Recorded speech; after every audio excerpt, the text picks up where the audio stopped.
joining the call, and we will be calling on him to graciously give us his welcome address so that we can start today's webinar. Today's webinar will be having two presenters, which will read their profile shortly after the president's welcome address.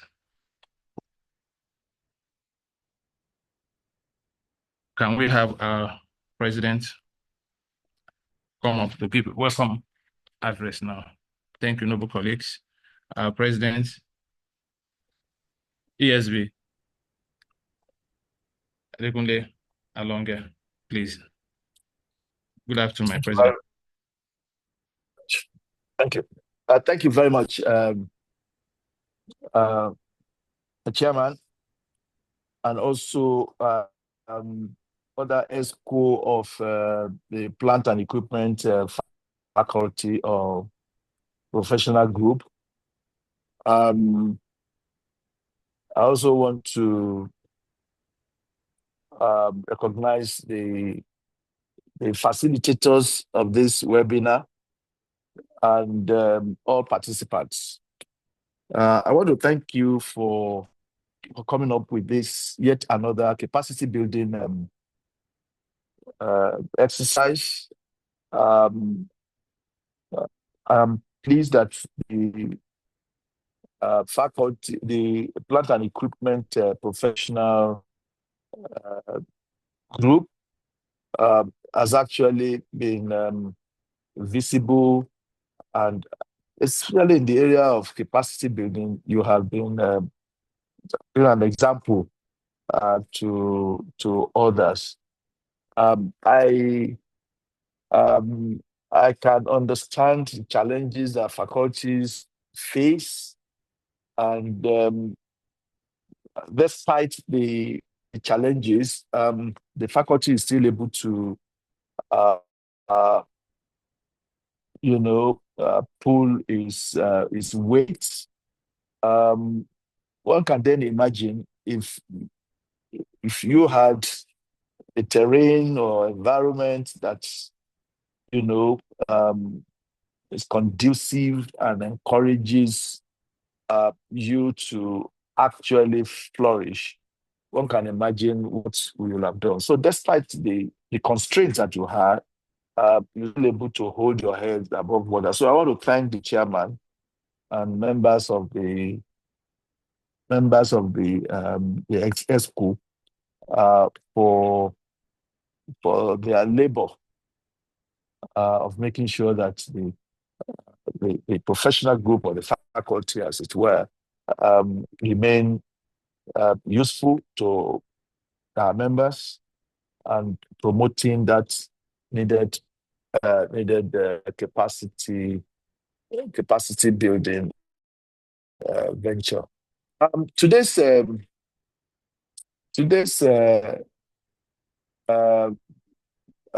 webinar, I am aware that it is one in series that you have been organizing, and I know that it will definitely be a truly capacity building exercise. I have no doubt that you have assembled the right caliber of facilitators, and looking at your last seminar was more on mistakes in machinery and equipment valuation, and we, that was a very good seminar. I think that was in over a year ago, which was very, very, very useful. And you have had after then a sort of international, webinar. And these experiences are vital. And what I want just to advise the faculty is to find a way of properly documenting this, for members' references. It's absolutely important, and I want to challenge you to take that on board. Um, Honestly, I don't think I have any doubt that you continue to be relevant.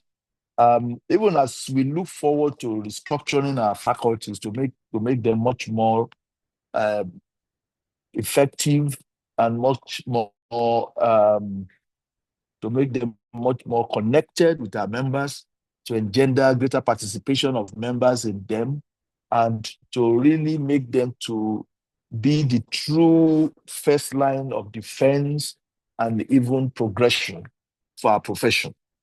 I'm aware that there are issues that we need to talk about, the issue of funding, the issue of responsibility, autonomy, all those ones will be dealt with. And um, as we move forward, I sincerely wish you a much enjoyable webinar, and I want to thank once again the facilitators, and I commit, uh, this exercise to all our members, and I hope we all enjoy it and have a good experience. So, Mr. Chairman, thank you very much. I wish you all the very best. Good luck. It's my pleasure to having delivered the opening remark to officially open this webinar for the benefit of our members. Thank you.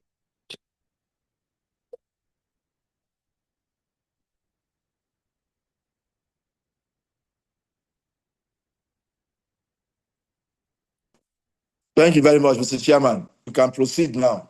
I have finished my opening remark. Can you hear me? I can hear you now. Okay. Thank you, our President and Chairman of Council of Nigerian Institution of Research Surveyors and Valuers, for your time.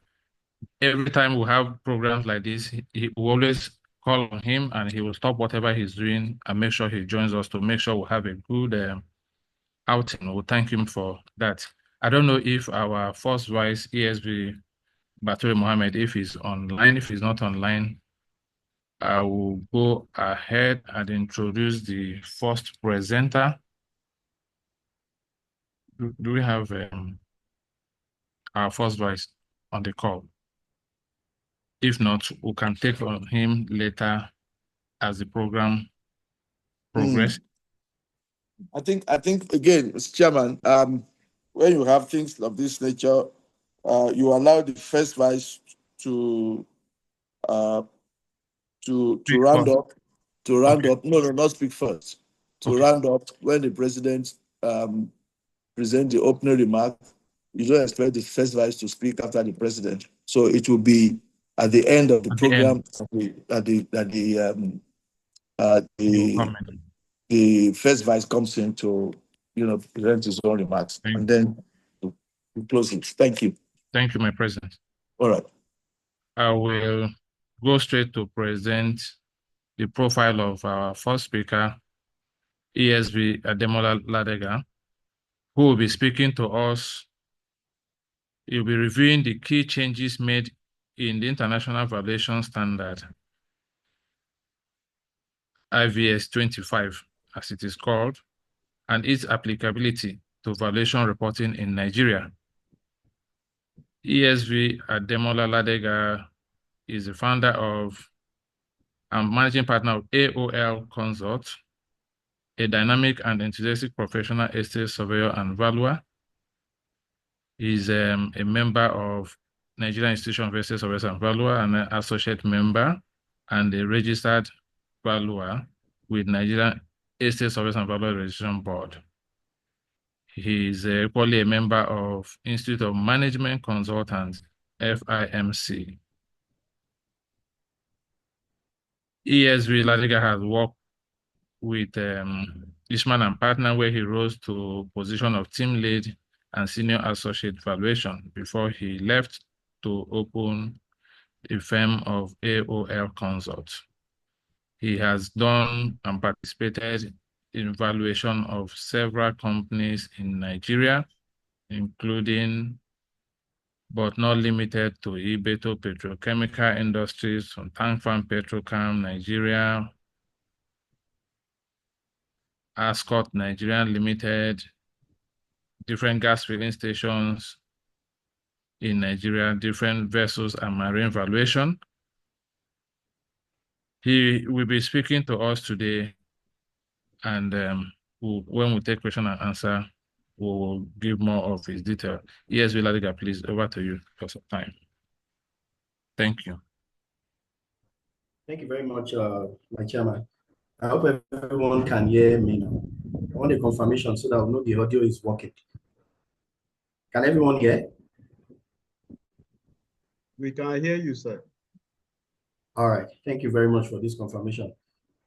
Before we go ahead with the presentation, I would like to extend gratitude to the president of our institution, who without his permission, we would not be having this program today. So we called on him, and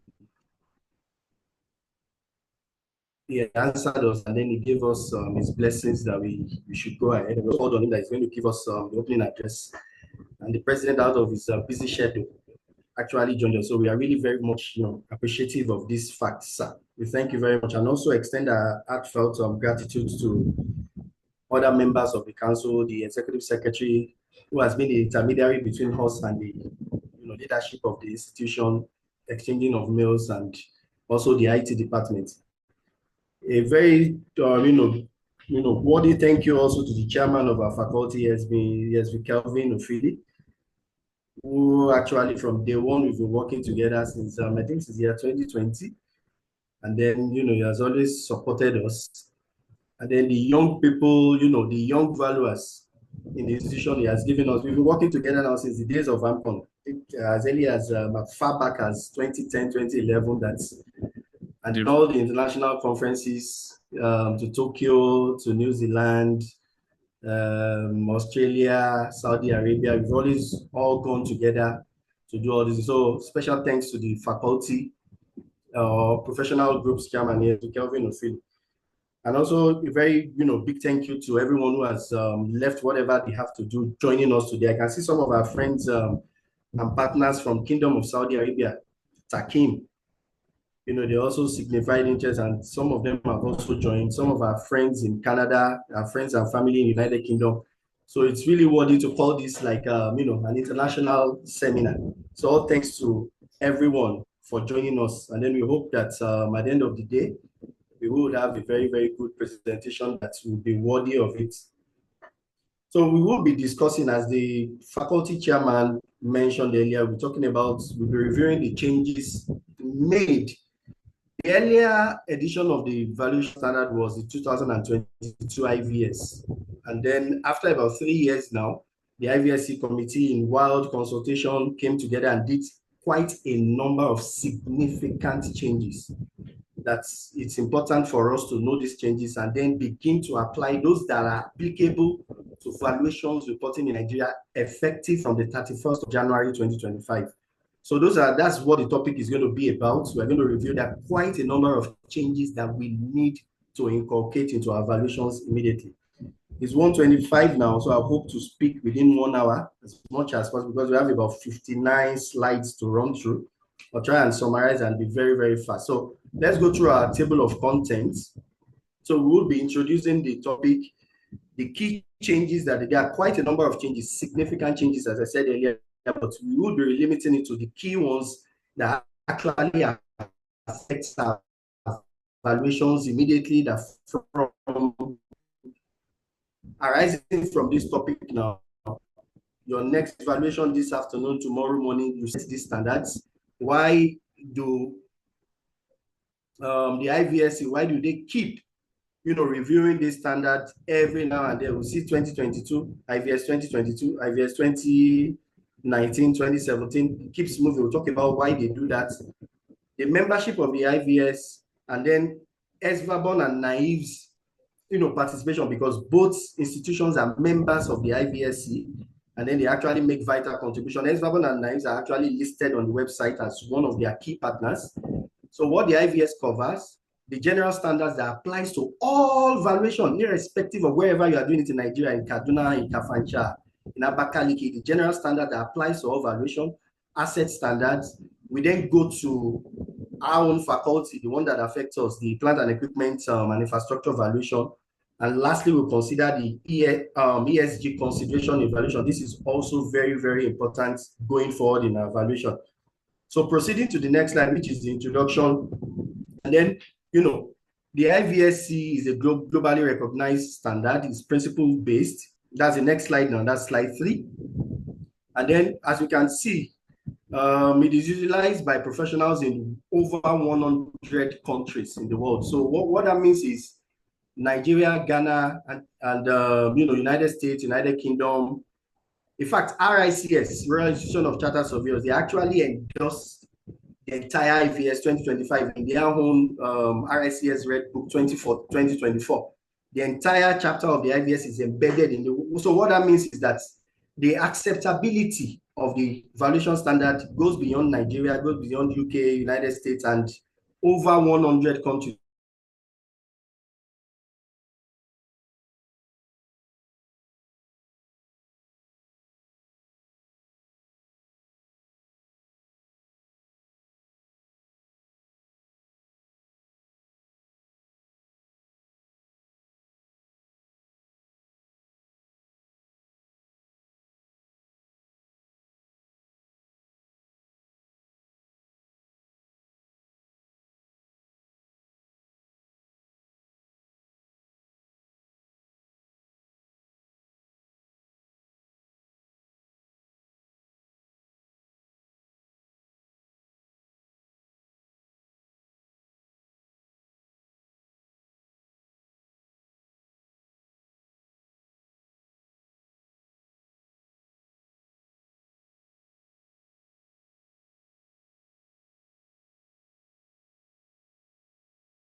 Noble colleagues, Hello, it seems we lost. I'm back now. I guess it's Okay. the network.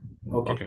So apologies for that. So as I was saying, gone are the days that the American embassy will probably want to invest in any choice area in Nigeria, maybe Korea, VIO, as they are currently building their embassy at the Eco Atlantic, if I'm correct. So gone are the days that they would have to bring in valuers from the United States. But for us now, what the IVSC is doing is to unify, enhance quality, comparability, that whatever Nigerian valuers has done, provided they follow the Nigerian valuation standard, the Green Book, and also they follow the IVS, then an investor from Russia, from Canada, would read the valuation reports done by experts and good valuers in Nigeria, and in turn would rely on that valuation to take an investment decision. So basically, this is what the IVS does for everyone. So that's why that part says enhancing quality, make sure your report meets the standard. The report is comparable to a report that you get in Ghana or you get in Canada, and there is transparency in the valuation. So that's the idea of the IVS and why we need to study and know those changes that will make our evaluation comparable to international standard. Then let's go to the next slide. Now, there are a couple of significant changes that have been made. And then before they made these changes, so it's not what they just come up with overnight. In line with the first paragraph of this slide that we're reading, they said they made a consultation in April 2023, spanning the months of April to July, consulting wide, doing different webinars, holding different meetings, that key stakeholders will bring their inputs together and say, hey, we have evaluation standard 2022. We need another one in 2025. What are the things that are lacking in the current one? So they had an extensive, as described now, extensive period of public consultation. So what we are going to be reading today is not what just some individuals sat down in one room, put together and say, oh, this is the evaluation standard. So why are we doing this as a faculty or a professional group under the institution? I remember, I think since 2019, this faculty, this flagship faculty or professional group has, started that culture that ahead of every launch of a new valuation standard, we held our first program in 2019. That was our physical program before COVID now changed the whole thing. So we held our first program in 2019 ahead of the presentation of the 2020 standard.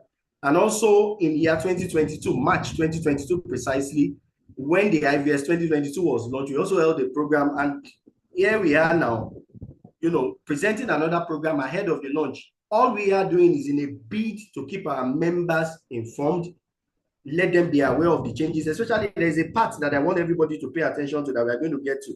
That's the ESG, ESG's consideration in valuation. These aspects in Nigeria presently is what most of us have actually tended towards town planners and say, oh, EIA.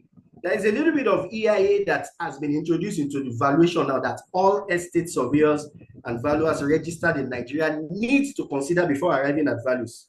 So we will leave certain things and say, okay, it is a town planner that will tell you what is the environmental impact of this investment on the social governance and economic environment of the state or the geographical location where the property is sited. So this IVS is not telling us now that, no, it's not for town planners. You that has been certified by Knives and Esvabon, you also need to know certain things. So those are some of the things we'll be discussing. So let's go to the next slide because of our time. So what are the key changes that have been made in glance now? So the IVS framework, this has been updated. So we now have a uniform framework for all assets. So which means whether you are valuing that stock of furnitures, whether you are valuing a tank farm, whether you are valuing that luxury property in Ikoyi or in VI.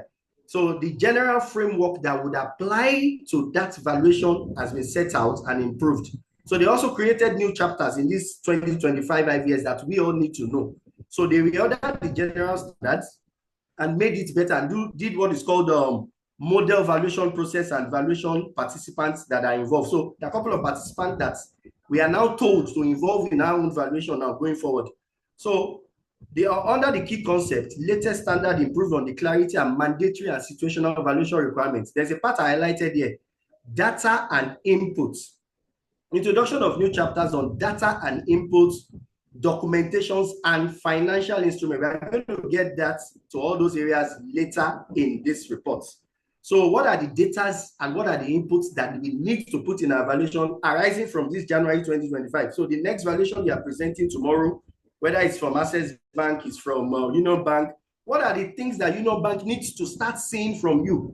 And you have a reference point. The reference point is the IVS 2025. That IVS says, going forward, the valuation I'm presenting to you, Mark, the head of credit and risk of this organization, or the MD of this organization, is that I need to input this kind of data, I need to do this kind of documentation, and then also the valuation models.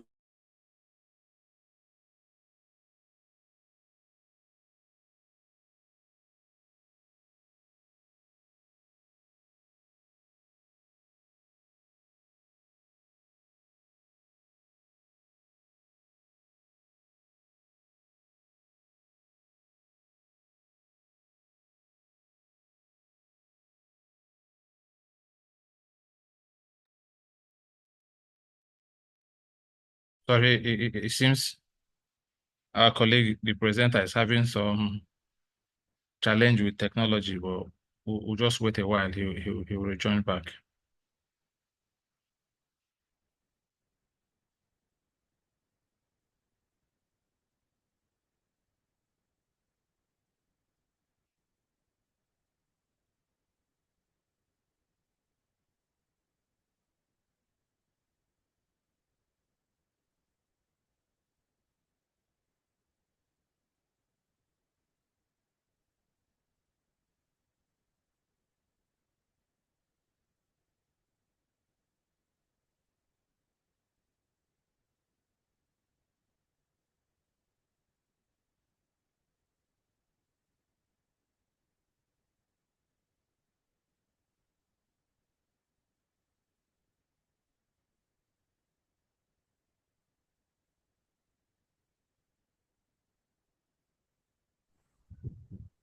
Noble colleagues, apologies. I have no idea of what's jamming this network now, because they are doing a better. I'm probably going to transfer to another system so that Go ahead. we'll be able to catch up.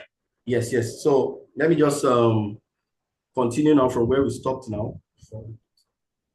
So we talked about the IB. So we are on slide 5 now. So let's quickly move over to slide 6. Slide 6 now, we have documentation updated. We are talking about the key changes now. Updated requirement for comprehensive record keeping. This is another thing now, that the fact that you did evaluation 10 years ago, all the title documents that were given to you, the architectural drawings, the survey plan, and some other things, other information, the costs from the contractor that you used, all this needs to now be documented inside the valuation report going forward. And then we talked about the ESG factor, which has now been expanded. What is the environmental impact on that property that is sited close to Dangote refinery that a lot of people use to sell? You hear agents these days now, oh, 5 minutes from Dangote refinery, 10 minutes from Dangote refinery. Did they consider the ESG before? Does those properties, do they really have value? So what is the impact of the emissions that will be coming from Dangote refinery on human life, causing cancers? Those are some of the things now that we valuers need to now know. There are some properties that would have zero values completely.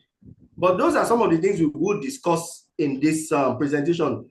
The environmental impact on that property, the social impact, restiveness in the Niger Delta, communities crying for, more to be done by the oil companies. Those are some of the things now that we would be looking at in this presentation. So let's go over to the next slide. That is slide 7.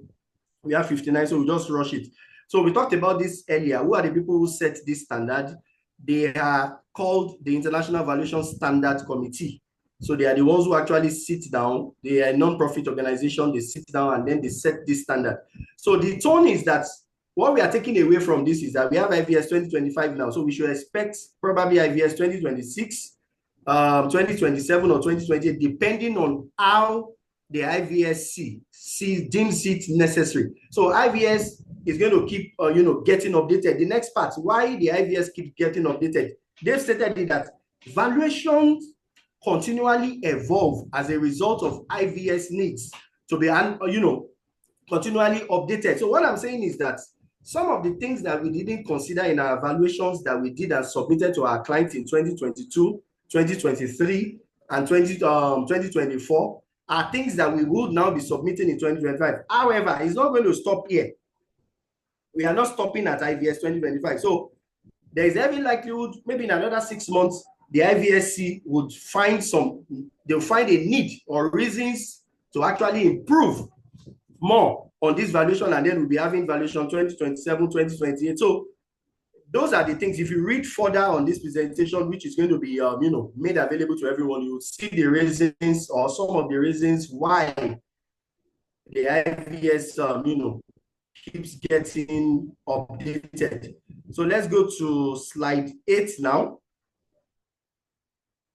So for our slide 8 now, that is where we talk about the membership of the organization. So as I said earlier, there's what we call VPO. We have the VPO, and then we have, CM. Those are the people who makes up the membership of this organization. So let's go to slide 9 now. I hope everyone is, let's go to slide 9. So will SVABON and NAICS permit the usage of IVS? Yes. It is good to note that both SVABON and NAICS are members of the IVSC. So let your mind be at rest that what we are doing today now is actually endorsed by our institution and also by SVABON. So you using the standard now is not going to be out that, oh, is it permitted? Why am I using this? Anyone wants to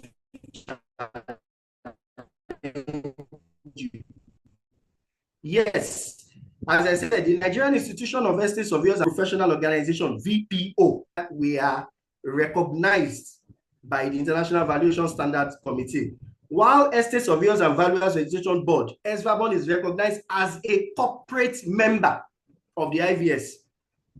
So whatever valuation we do complying with the IVS, we are right and we are correct because the two umbrella bodies regulating our practice in Nigeria is actually a member of the people that sets this standard. So let's move on from this. So if anyone asks you that, oh, why am I using this? Our institution, my institution, your institution is a member, a contributing member to the IVSC. So we are recognized. So let's go over to the next slide now. So right here now, we'll be talking about the structure of the valuation standard. This is the 2025. What are the things that are there? What are the things that are there? So international valuation standard comprises general standards that are applicable to all valuations. I mentioned this earlier, that irrespective of the valuation that you are doing, the general standard must be applied. While the other one is the asset standard. Asset standard relates to specific valuations. What that means is that if you are doing land building valuation, after you might have considered all the things listed in the general standards, you will then go under real property valuations for you to take all those things that are listed there. So I repeat that again, asset standards and general standard. General standard applies to all valuation. Asset standard applies to specific kind of assets. That's why we have the plant and machinery. That's why we have the tangible assets. We have the intangible assets. We have valuation of inventory and non-financial, liabilities report. So the arrangement, and let's go over to, so we have IVS 100 evaluation framework, scope of valuation, basis of valuation, valuation approaches, data and input, valuation model. So the next slide now, we have a video on the next slide, which I want, the IT team to help us play so that everybody just take a breather and watch this 2 minutes video before we continue.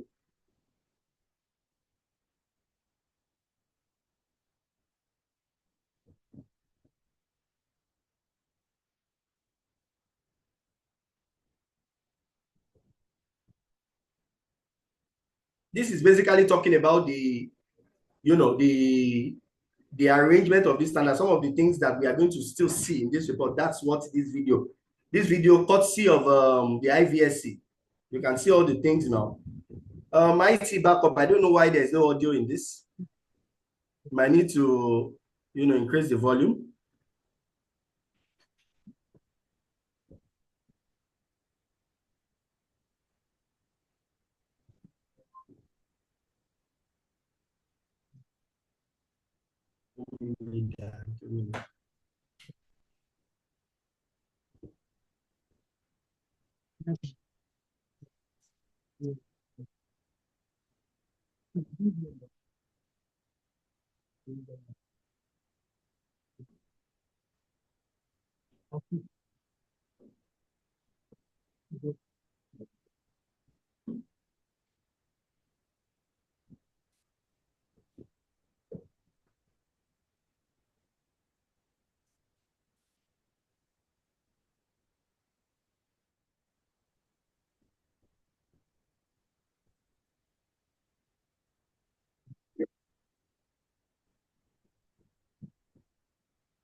Yes.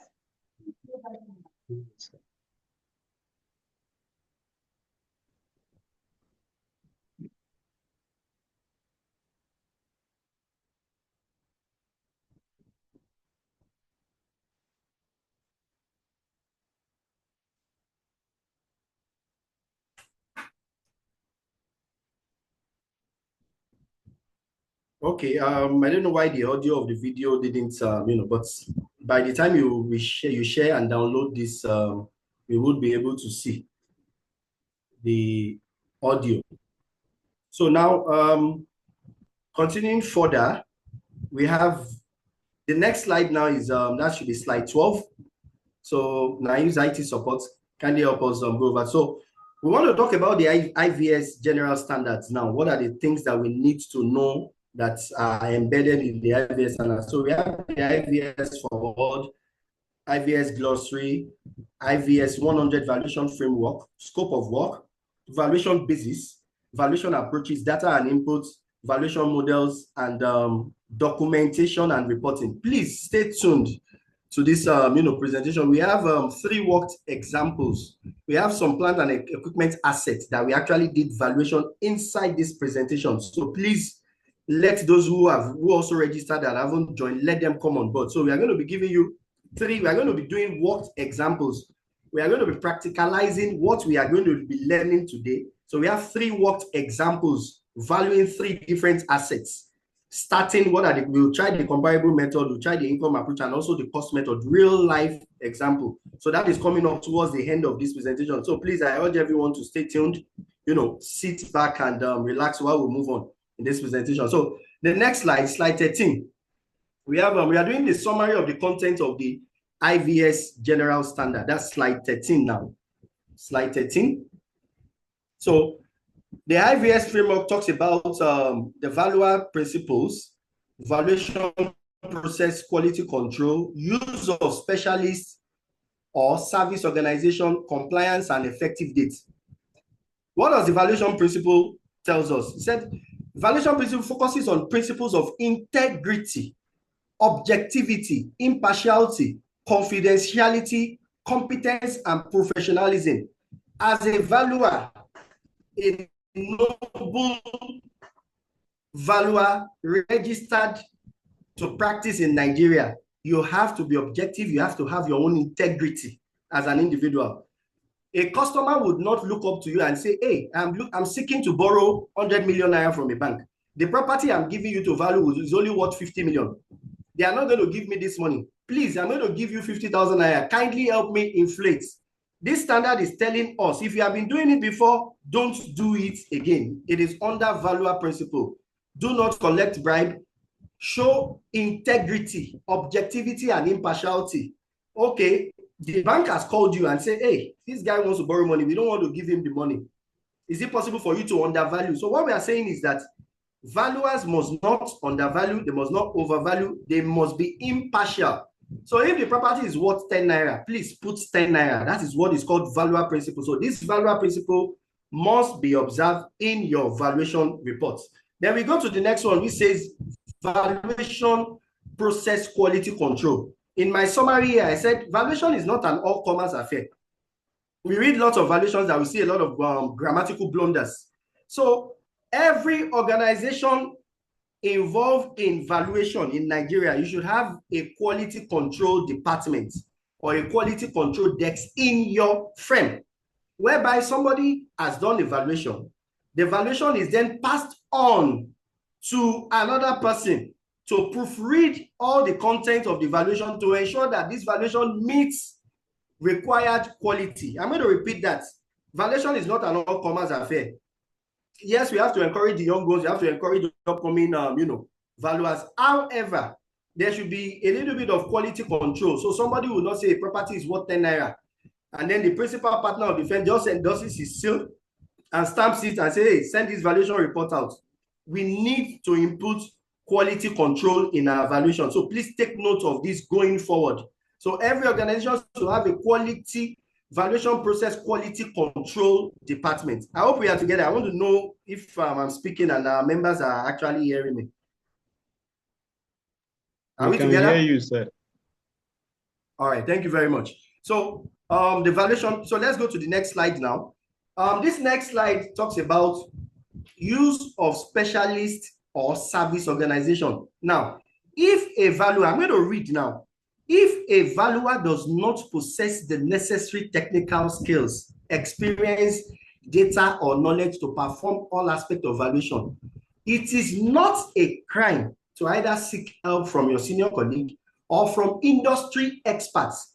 This is what I'm saying. As a firm, because of your quality, you know the minister, you know the governor, you know the speaker of the House of Assembly or House of Representatives. You are now fortunate to have been given evaluation of a power plant, for instance. What this standard is telling you is that, yes, you can collect the job, but if you know you cannot handle the valuation, please and please get involved in your team, those who are knowledgeable in that field. So this would avoid some of the challenges we are having now, that with the engineers, that they would say, oh, valuers are not technically skilled. No, we are valuers. We are the one licensed and then, by the Constitution of Nigeria to provide values to all classes of assets. However, nothing should preclude me from bringing an engineer on board to support me in the valuation of a power plant. Yes, the IVS is saying it is allowed. So take that from me now, that if you get a vessel valuation from a bank or from a customer to your firm, and you know you need a marine engineer, this is saying that, yes, you can bring in a specialist in that area to work with you. So in the list of your, technical personnel, this valuation is led by ESV XYZ, supported by engineer, so, supported by technical person. So it is allowed for us to work with experts. You can get the job from the ministry, get it from the bank, or get it from your client, but work with people who have technical specialization in that area. So that's what this part is saying, that you can work with specialists. So get a power sector to work with your firm. At the end of the day, what the client needs is a good value. So we are allowed to use specialists and specialist service organization as a consultant or in partnership. So let everyone take note of that, that if you get a job and you are not too good in that area, call Polosaji, call any firm, Jide Tairo, call Dia, call any firm. You even call me or call anyone and say, hey, I just got this valuation. I'm not too good in this area. In order for me not to embarrass myself and embarrass the institution, that they'll say, oh, now his members don't know how to do this kind of valuation. Call partners who are knowledgeable and say, hey, I just got a valuation of oil field. I don't know how to do it. Have you done this before? Yes, I've done it before. Okay, I'm getting 1 million naira. Because you are joining me, we are going to split the fee, either 70% or 70-30 or 60-40. So it is allowed. Then lastly, it says compliance. Your report must actually not be an hybrid. Hybrid means a report that doesn't have a leg. It's neither here nor there. You must state inside your report the particular standard you are confirming, or the particular standard you are working with. You must state it in your valuation. So the next slide now, slide 15, talks about scope of work. Now, more often than not, we used to have this challenge sometimes that, you can go into a factory that all classes of assets can be in that factory. I'll repeat what I'm saying. So you can go to a factory where they produce, let's say, beverage, for instance, and all the scope of work requires from you is just to value the inventory. Inventory means the stock.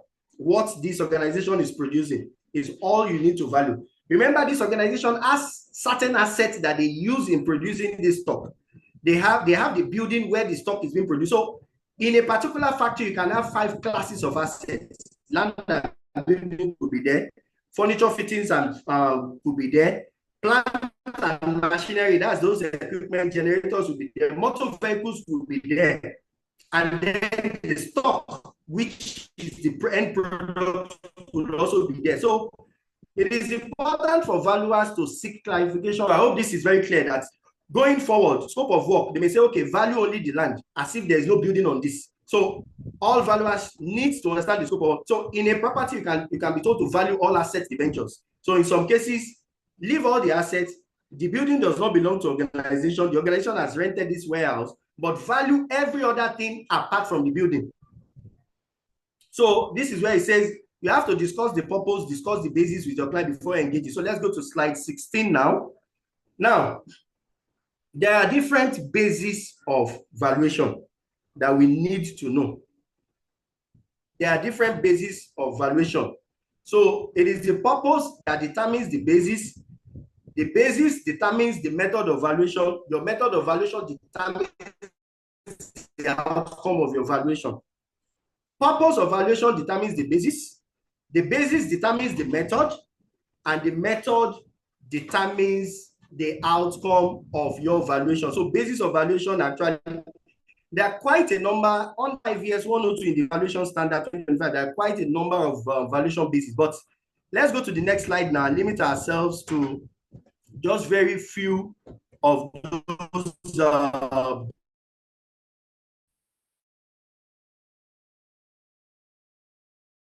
slides.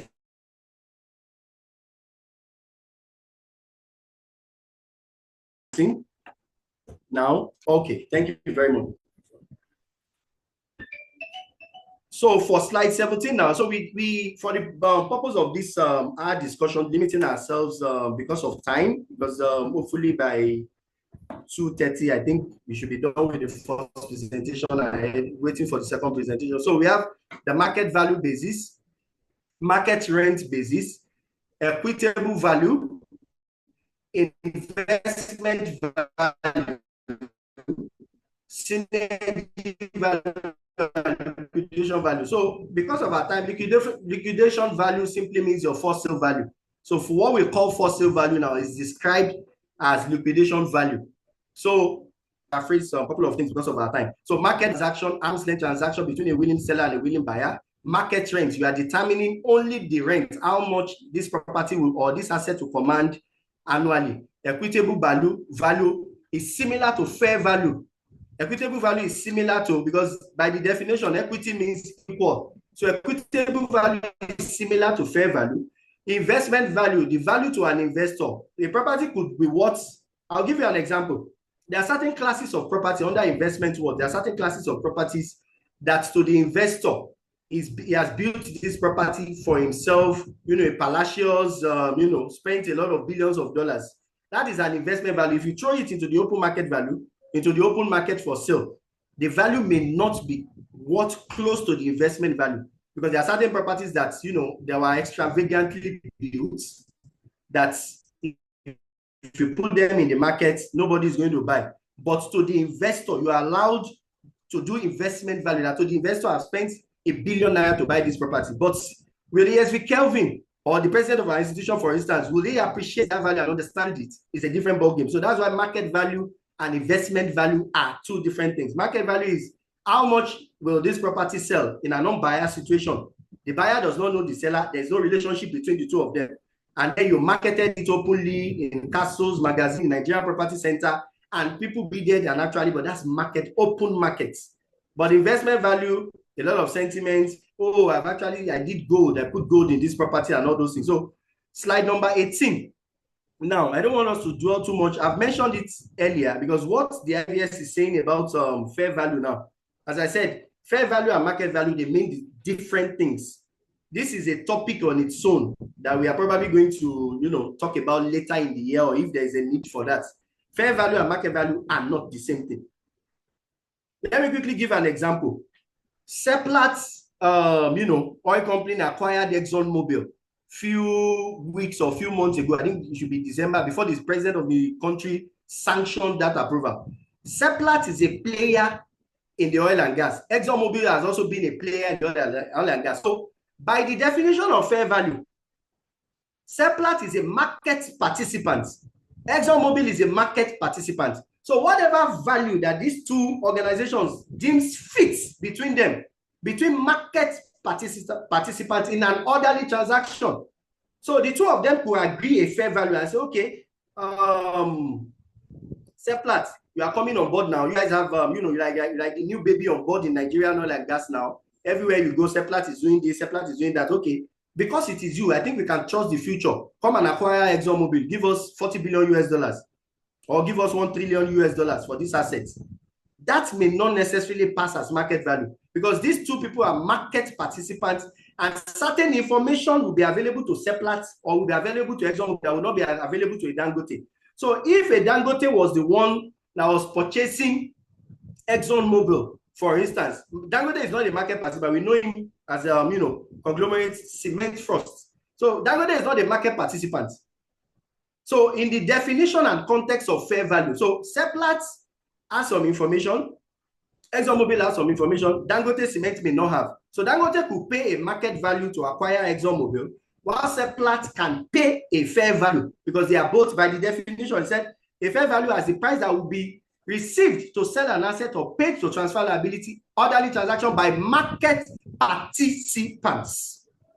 So two oil companies or two petroleum head of, let's say Texaco, for instance, trying to acquire Oando filling station, for instance, they are both market participants. So a fair value can be reached in between them. So, but as I said, in another time, we'll probably focus on the difference between fair value and market value. Let's go over to the next slide. So let's talk about the valuation approach now. This is where we are going to spend a couple of minutes on this to really, really break down the differences of all the valuation method and what are the key things. Now, apart from what we are taught in school, profit method, XYZ method of valuation, the IVS places priority on 3 methods of valuation, whether to Sterling Bank, whether to Zenith Bank, whether to Xenon Oil Company or to anybody. There are 3 methods of valuations that value as 3 key principal methods of valuation.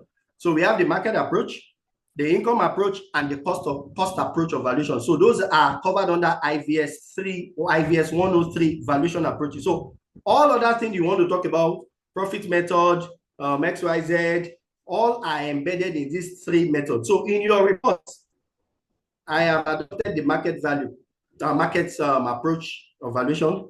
I have adopted the income approach of valuation, or I have adopted the cost approach of valuation. So let's go over to the next slide. I think that should be slide 20. Because of our time, we move on fast now. So under paragraph 10.04, now let us understand this. We mentioned 3 methods of valuation. The goal in selecting valuation approaches and methods for an asset or for a liability is to find the most appropriate method. It didn't say the most appropriate method. So let us get this and get it clear right now that for any kind of asset you are valuing, you are only expected to select one valuation method. I'm repeating myself now. You are only allowed to select, so whichever of the 3 methods of valuation you find comfortable with, choose one method. And the last part of this paragraph 10.04 says, no single method is suitable for every purpose. So you can't get to Ikoina and see a property and say, oh, my boss told me that we should use cost method for this kind of property. No, sir, no, man. No single method is suitable. There are a couple of factors that would influence the selection of the method of valuation to value. So I'm valuing computers. For instance, now, somebody has an asset, he has computer.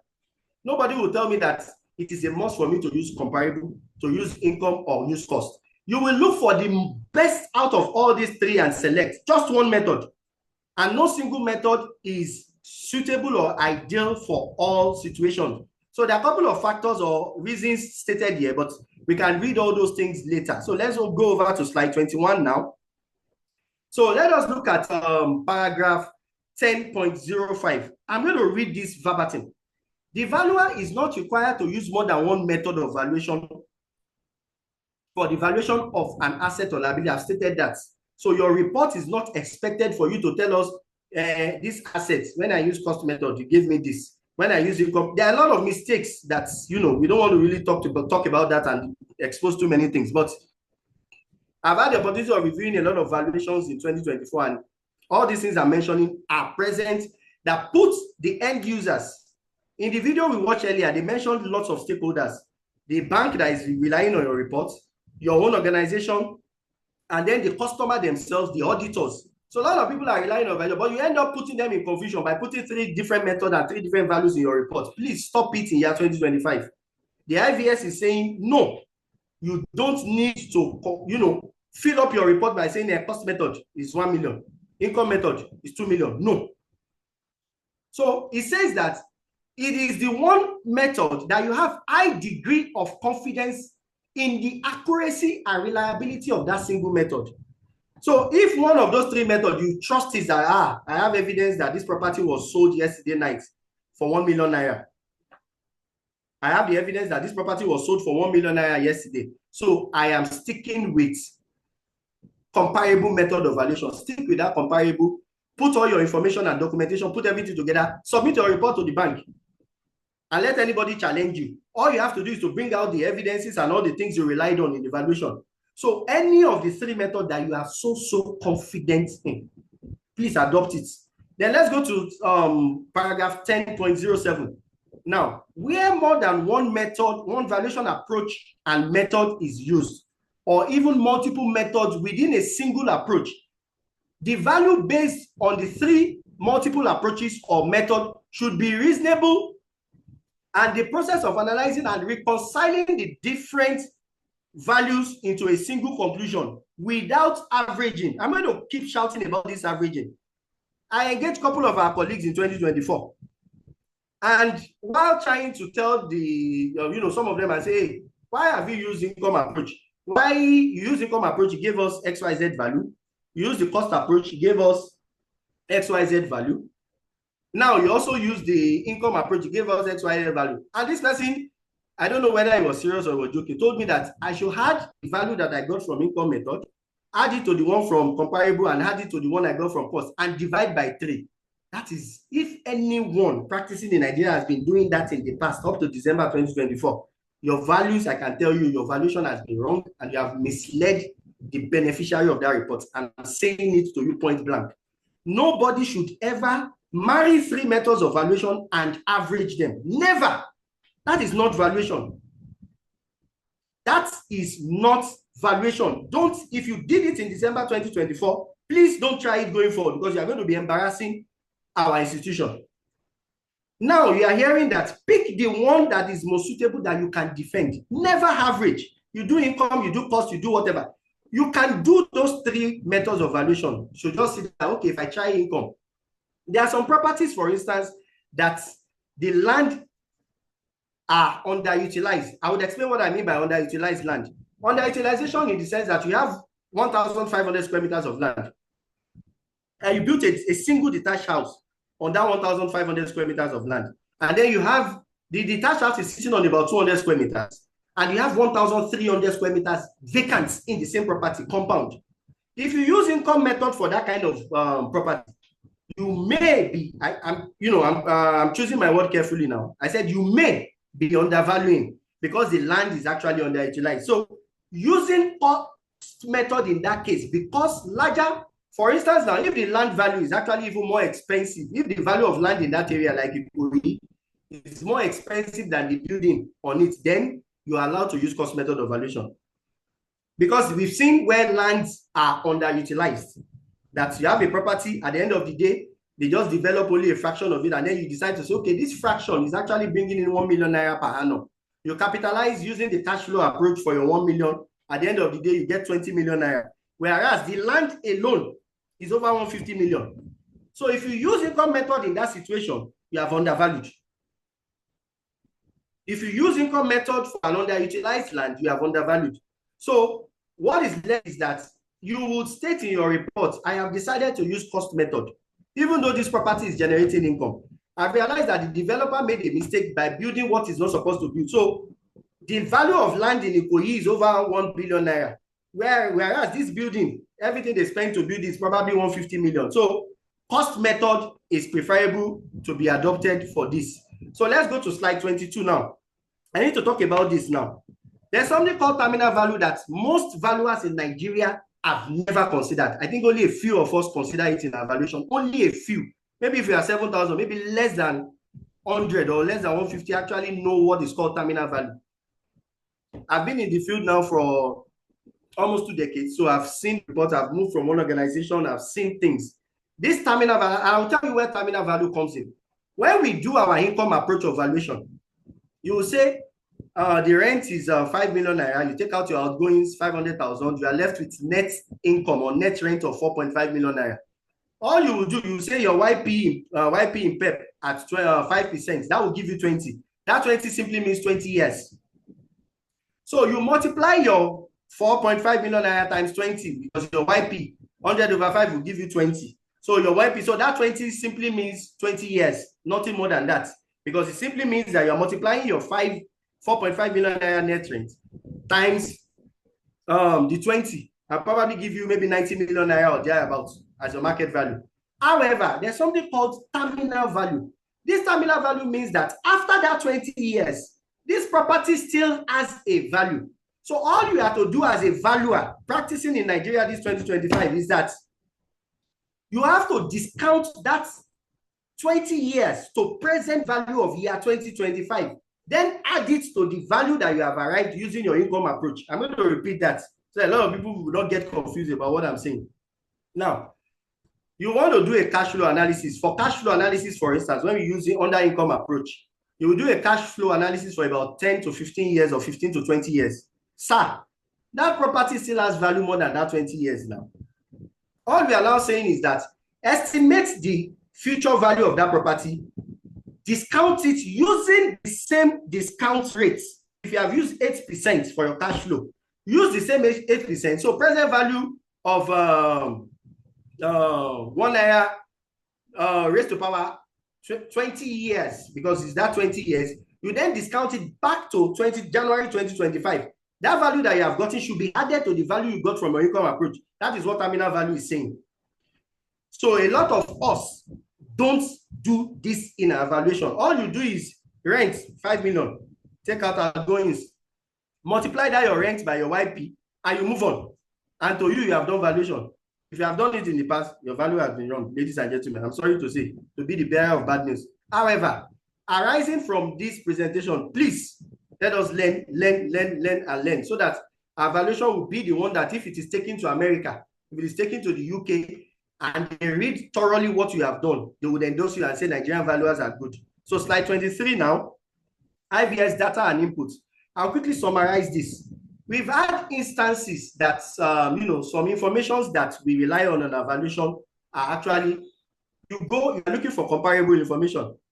And then you say, I'm doing valuation. Excuse me, my friend, how much are they selling property in Abakaliki now? And the guy says, hey, I think a land in Abakaliki now is about 100,000 per square meter. How reliable is that information? Is he a drunkard or a tailor? Because a lot of people have actually encroached into our jobs now. A lot of people have encroached into our cycle. Everybody. So what this data and input is saying is that your data must be reliable. Your data must be reliable. Don't listen to a carpenter or anyone else that will probably be telling you what to do or what to say in this regard. So basically, this is what this aspect is telling us regarding data and input. So we quickly go to the next slide now. That's slide 24. This talks about valuation models. But anytime, so I think in another 15, 20 minutes now, we should round up. So we quickly rush to the valuation, what's it called? The valuation examples, the worked examples, so that a lot of people share. So valuation models. Valuation model now, there are a couple of automated models that we can use for valuation, whereby you send in your rents, you send in anything, and then this model prepares the valuation report for you and send you value. However, we should not rely on machines or AI all the time. There's a need for professional, judgment. So slide 25, I'm going to be moving very, very fast now. So documentation and reporting, I've spoken about this earlier. All the documents that you have relied on needs to be embedded in your report. Your title documents, the unexpired term of the property, the document the architect gave you, transport, there's something they call TIA, transport impact assessment, environmental impact assessment, and all these things now. We are now told to include them in our valuation. So let's go to the asset standard now, 26. So we are coming home now. All the things now, to round up, noble colleagues, the first part that we talked about now since 1:15 p.m. that we started this presentation deals with the asset standard. I spent so much time on the asset standard because on the general standard, I beg your pardon. I spent so much time because general standard applies to all valuations, but asset standard, now if you see this chapter now, Naeem's IT, please help us go to slide 26 under the IVS asset standard, slide 26. Now, asset standard, the first standard that we spoke about now, that's the one that applies to all valuations, all the valuations put together, everything. So, but asset standards now applies to, you will see intangible assets. When you want to value an intangible asset, in addition to considering the general standard, come and use IVS 210. If you want to do non-financial liabilities valuation, IVS 220. If you are valuing inventory, which we call stock, use IVS 230. Plants and machinery, plant equipment, machinery, or whatever you call infrastructure, IVS 300.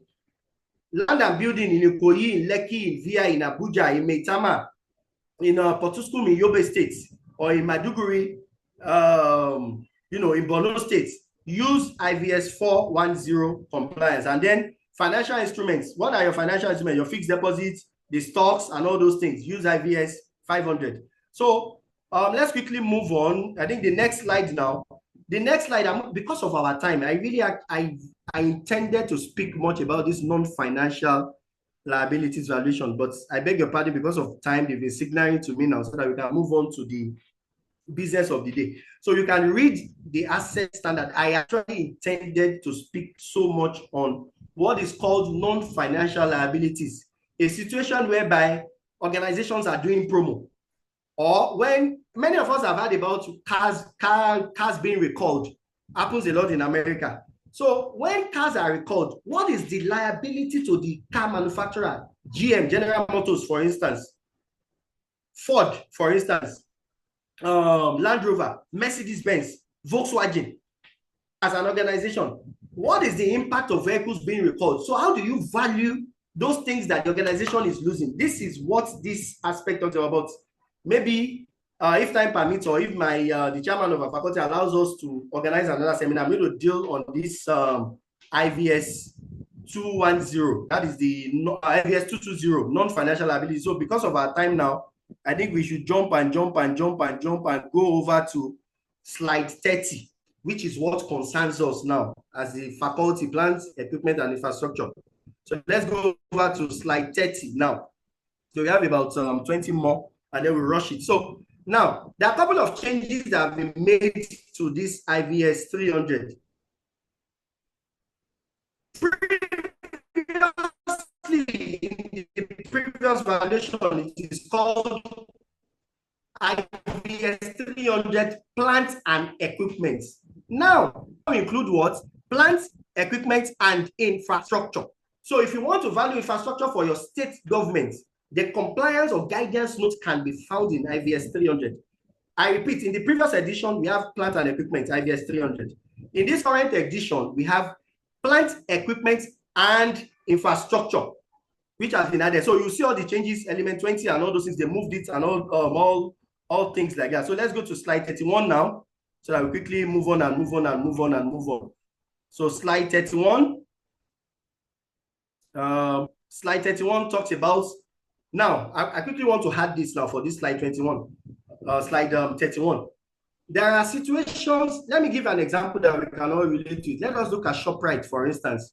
There are certain assets of plant and equipment that are actually embedded in the building, that when you are doing asset valuation, you are not to consider these assets separately, but they are going to be considered as part of your cost of construction for your building.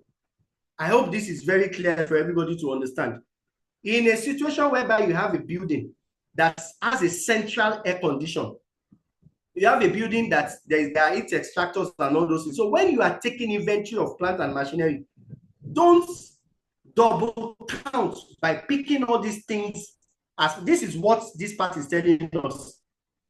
Do you understand? This is what this part is telling us, that we should not consider certain things that have been built in and embedded into the building as separate assets, plant and equipment. Your generator, yes, is not, things and all those things are not included in the building. So there are certain assets like the air condition, heat extractors, and all those things that has already been embedded in the building. So slide 32 is telling us some couple of factors that we need to consider when we are doing valuation, technical specifications. This is also very important because the example that the worked example, we are on slide 32 now. The worked example that we're going to be sharing in a couple of slides from now, this thing is important. The specifications are what we use in determining the value. So there are a couple of other things. This slide 33 is talking about environmental factor. Slide 34 is talking about economic related factor. Then slide 35, the same basis of value that applies in IVS 103. Don't forget, it's the same basis of value. We are on slide 35 now. I'm trying to move fast now because we are coming now. We are about 15 more slides and we are done. So the basis of valuation, you can read it up, IVS 102. The same three methods of valuation that we mentioned earlier, market approach, income approach, and the cost approach, are the same things that applies. So we are on slide 36 now. I see. So they are the same three methods of valuation that you must use to value items of plants and equipment. IT 36, slide 36.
Slide 36, IT. Okay, so we're on 36 now. So the same three methods of valuation that we mentioned earlier are also to be considered for our valuation. So let's go to, let's ignore 37, 38, 39. So let's go to 39 now. So on slide 39 now, we have the worked example that we did.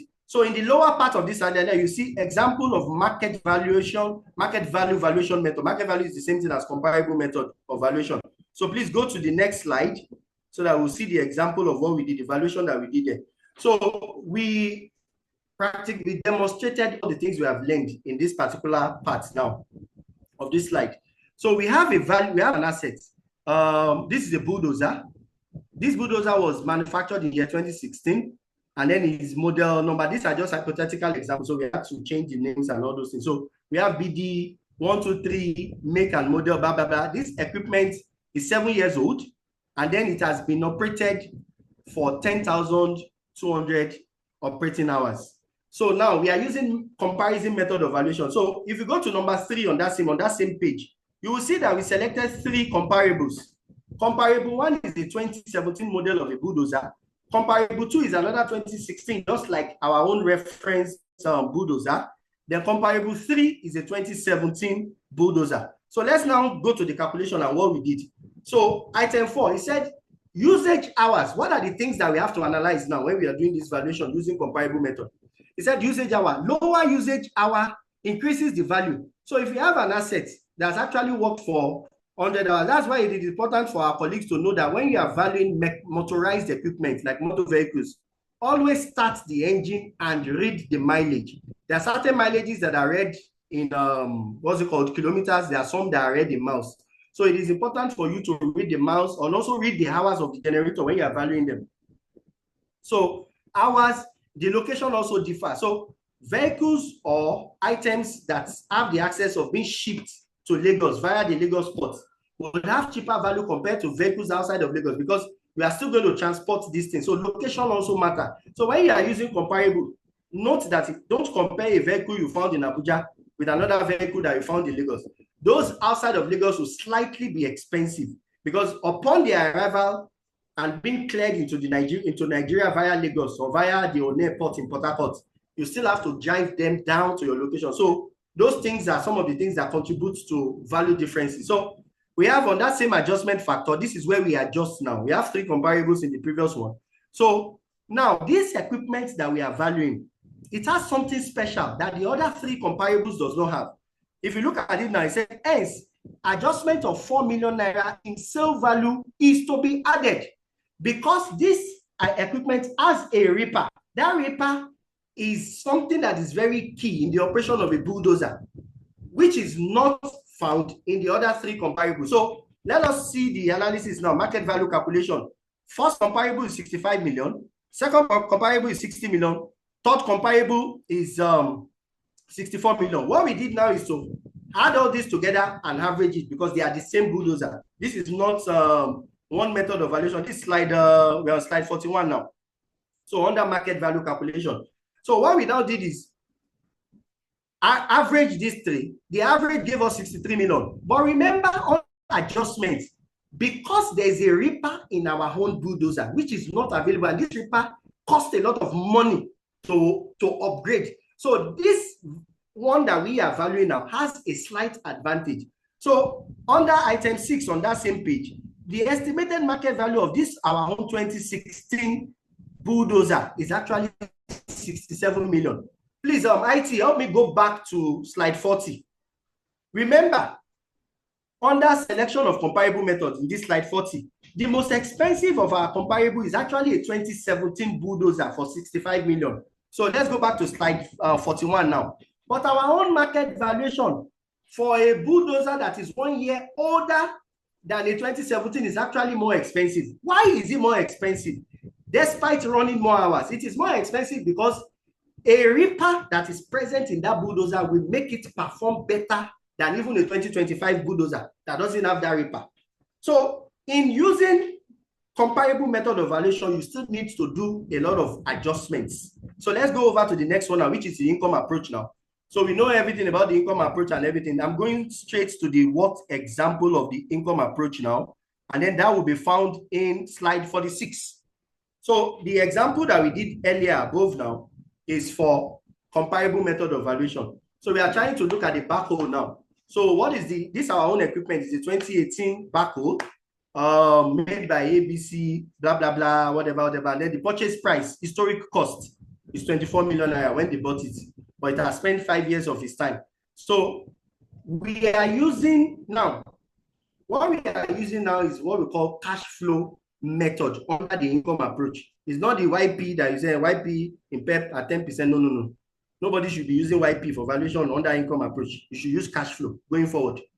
That's one thing you should take away from this presentation. Stop using your YP in PEP at 5%. No, use cash flow analysis. It's almost similar, but there are a little bit of, there are a couple of different. So let's go over to slide 47 now. So look at the cash flow. Because of our time now, I want to round up in maximum in another 10 minutes. You can go and study this cash flow. It is very simple. Okay, so this is our backhoe that we are considering for evaluation. The income that we made, because we rented this backhoe to Agroeconomic Company Nigeria Limited, and we made 9 million naira as our income in year 2022, for instance. But from this 9 million, the expenses in terms of salary, in terms of maintenance and everything was 4.1 million naira. At the end of the day, our net income at December 2022 is 5.5 million naira. So you do the present value, given an okay, you do a 2025. You do a present value because we are in January 2025 until we get to December 2025. So we discount that 5.5 million naira that we would have earned in December 2025. We discount it back to January. So that 5.5 million naira at December 2025 is currently worth 5.1 million naira in January 2025. Year 2, the income we are going to be getting is 8.8 million naira. The expenses that we envisage that we are going to incur in January 2026 or the whole of 2026 is 3.7 million naira. So our net income for year 2026 is 5.1 million naira. So we do the present value of that one to today by discounting it, so it gives us 4.4 million. So we do the same thing for year 3, year 4. Then go to the next slide. That's slide 48 now. So we have about 10 more slides and we are done. So now, the next slide, please. That's slide 48. Slide 48 now. So this is where the final calculation is. You are going to read this up because of our time. So that we go to, after this now is the ESG and we are done. So considering the depreciation of the asset. No, it's not a concrete meter, it's a barcode that we're doing. In the example, so we use a straight line method because these assets, they are plant and equipment assets are wasting assets. They are the ones that, they have a finite life, they are not infinite, they are not going to spend 100 years or whatever. They are machines that can last a very long time, but yeah. So we calculated the depreciation using the straight line method because the residual value will be 2.8 million. Out of 10 years useful life, he has done 5 years. So we have depreciated for that 5 years.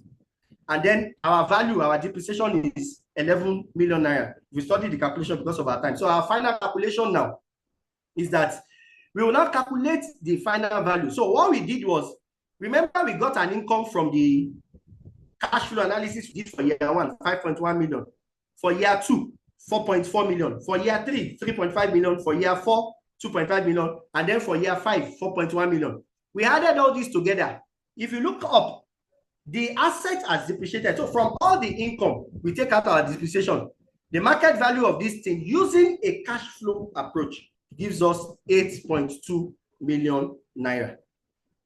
Because of our time now, because I want to round up in the next 8 minutes. Because of our time now, I'm not going to take too much time to explain this, but this is a typical example of how to value plant and equipment method and plant and equipment assets using cash flow approach under the income method of valuation.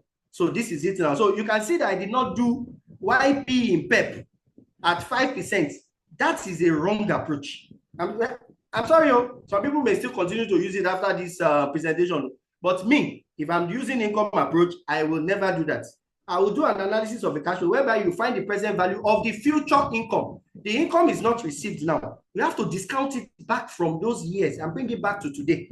That is simply what this is. So then the next one, that is slide number 49 now, talks about cost approach.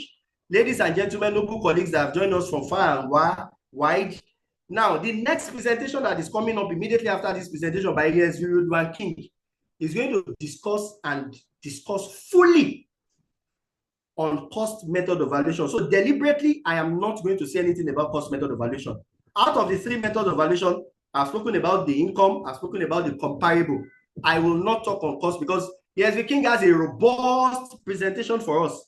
We both did a valuation, no, not a valuation, a couple of valuation of some of the biggest assets in Nigeria last year.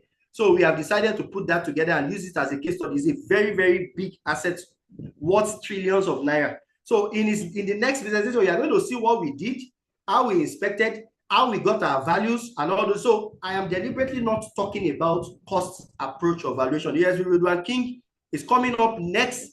So please stay tuned and don't go anywhere after this first presentation. So I'm not going to talk about cost method. Yes, King will come and deal extensively on how to value certain specialized plant and equipment in year 2025 using the trending approach embedded under the cost method of valuation as approved by the International Valuation Standard. So let's go to ESG consideration. So I think the ESG consideration will be found under, it's going to be found in okay, so that's slide 55 now. Slide 55. Now, at the beginning, when I was doing the summary, slide 55 IT drop from here now. So slide 55, slide 55, slide 55, slide 55. Thank you very much. Now, this ESG consideration has been expanded for us, Nigerian valuers, and all valuers that are going to be using IVS in 2025. Now, when doing valuation, these 3 things, environmental factor, social factor, and governance factor, has to feature in your reports. There are certain properties that will probably be worth 0 by the time you consider all these things, that they would have no value at all. So this has been expanded. This previously, as I said, we will say, okay, it's for the town planners. They will do the environmental impact assessment, and that this project, this filling station that you want to put in residential area, how is it going to impact on transport? How is it going to impact on the school? How is putting a church on this land? How is the church going to be doing night vigil, or the mosque that's going to be doing early morning call? What are the things? This factory, this refinery that I'm putting in Bejuleki, what is the impact? What are the emissions that can cause cancer? So all those things are what we need to start considering in our evaluation going forward. Now, if you look at slide 56 now, he said, the impact of significant ESG factor should be considered in determining the value of a company, an asset, or a liability. The one that concerns us is the assets, which is the land, which is the machinery, which is the equipment.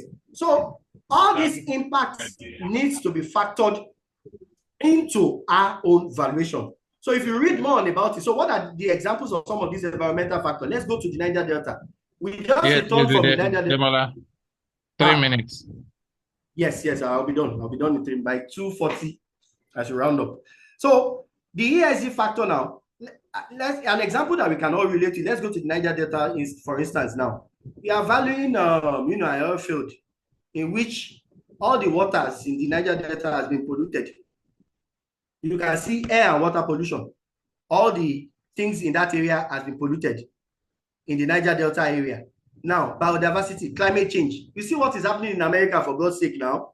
That one is not, what is happening in America is not juju. It's not anything. It's not because Donald Trump became the president. No, climate change is responsible. Natural disasters and all those things. How will they impact? Oh my God. What did I mean? Right. Okay, so how will they impact on our valuation going forward? So those are some of the things, deforestations and the likes that this ESG consideration is talking about. So the last slide now, which is slide 57, which before I drop the pen now, is that example of social factors. I mentioned that there are 3: the environmental factor, the what's it called? Environmental factor, social factor, and the governance factor. So examples of social factor include community relations, conflict, customer relations, and all other things like that that pertains to the ESG. So those are some of the things now that impacts the market value of the assets. Customer relation, you see all the restiveness that we see in the Niger Delta when people get kidnapped and all those things, are human rights and all those things. Then the last one, governance factor that you need to feature in your valuation report now. Audit committee, structure, bribery, and corruption. So we have EFCC, we have ICPC, corporate governance, donation, ESG, and whistleblowers, and all those things. That's because of our time.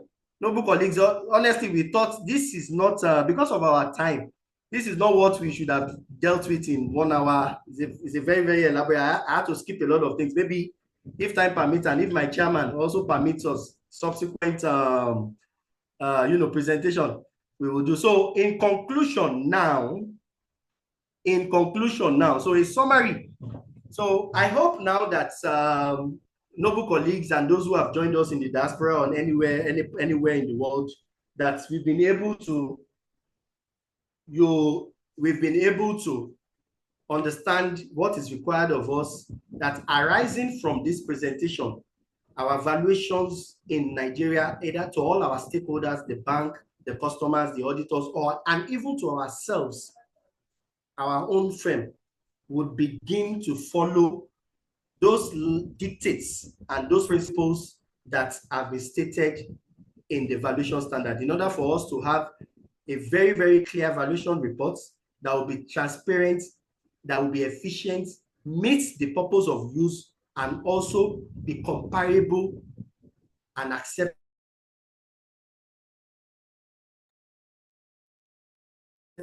to be used by decision makers from any part of the world. Noble colleagues, thank you very much for listening. Thank you, ESB Ademola Latega, for this presentation. And we would like people to maybe write down your questions so that let's quickly take the second presentation. After that, we cannot take question and answer on the 2 presentations because of time. We'll be looking at the next presentation is by ESB Redwan King. You'll be looking at cost approach to valuation. You'll be using a case study of valuation of a gas processing facility to talk to us on valuation using cost method. ESV Redwan King, an asset surveyor and valuer, who has done quite a lot of work on plant and equipment valuation related services, is a lecturer in University of Lagos State University of Science and Tech. He's an associate member of Nigerian Institution of Research and Valuers and the registered valuer with Estate Surveyors and Valuers Registration Board of Nigeria. He has worked with firm of Paul Osaji and Co. before he left to join the lecturing and set up a practice. Redwan King and Associate. He has done a couple of international seminars, joined international valuation seminars across the world.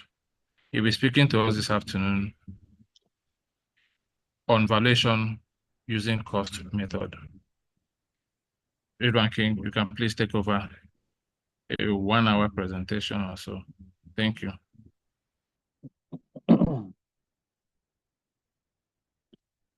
Thank you, my chairman. I hope we can all hear me clearly. Yes, we can hear you.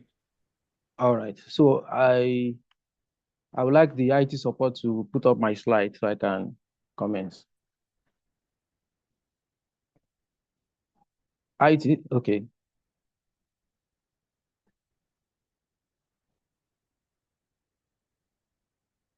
Okay, now, first of all, I want to appreciate or recognize my president of our great institution, ESV Kule Alunge.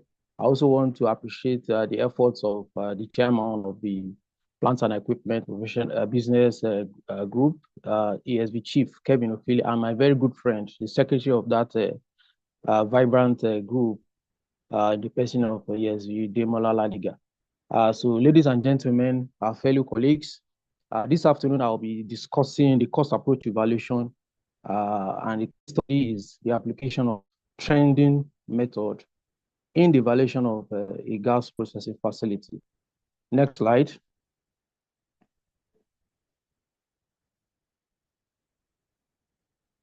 IT, okay, next slide. So the content of my discussion this afternoon will center on the following nuggets as we have it up. The cost approach, why the cost approach, replacement cost versus reproduction cost, depreciation consideration, trending method itself, historical cost versus original cost, and then the case study, and then we conclude. Next slide, please. Okay, quickly, we look at the cost approach, as briefly as possible. And what the cost approach is saying basically is that an informed buyer, the principle of the cost approach prescribes that according to the IBS section 40.01 of our general standard, it says that an informed buyer will not pay more for a subject asset than the cost to replace that same asset, with something else that has equal utility. So, in essence, if an entity wants to sell an asset and it is putting it up for sale for $2 million US, and one can easily get a similar asset that is going for 1.8 million US dollars. Definitely, I will naturally pay for that one that is going for 1.8 million US dollars. So that is the principle of the cost approach. I will not pay more. If I'm informed, I will not pay more for a subject asset, when I can get a similar one, I can provide similar utility, at the same time. Going forward, one of the steps or the basic steps as provided by the general standards of the IVS 2025 under the same section, it says that the first step in adopting this cost approach is first of all to determine the current replacement or reproduction cost. Thereafter, which is the next step, or which is the second leg of the approach, is to ascertain or make deductions for all relevant forms of obsolescence. Next slide. Good. Now, under section 40.02 of our general standards, we want to talk about why do we need to, why the cost approach? What are those situations that necessitate us necessitate the valuer to adopt the cost approach in his valuation? Number one, under that section, is that if a valuer can identify that an asset is not directly income generating, and you cannot, therefore, meaning you cannot use the income approach, you cannot use the cash flow or discounted cash flow approach, and there are no market comparables that is identifiable within the immediate market of the subject assets, you fall back on the cost approach. An example is a refinery that is undergoing turnaround maintenance. Warri Refinery, we're told in December, it came to life after many, many years of comatose. So if prior to that time, we are called up as a valuer to determine the value of such an asset, the best approach at that point in time is to use the cost approach. Next slide. Now, the other reason or the other,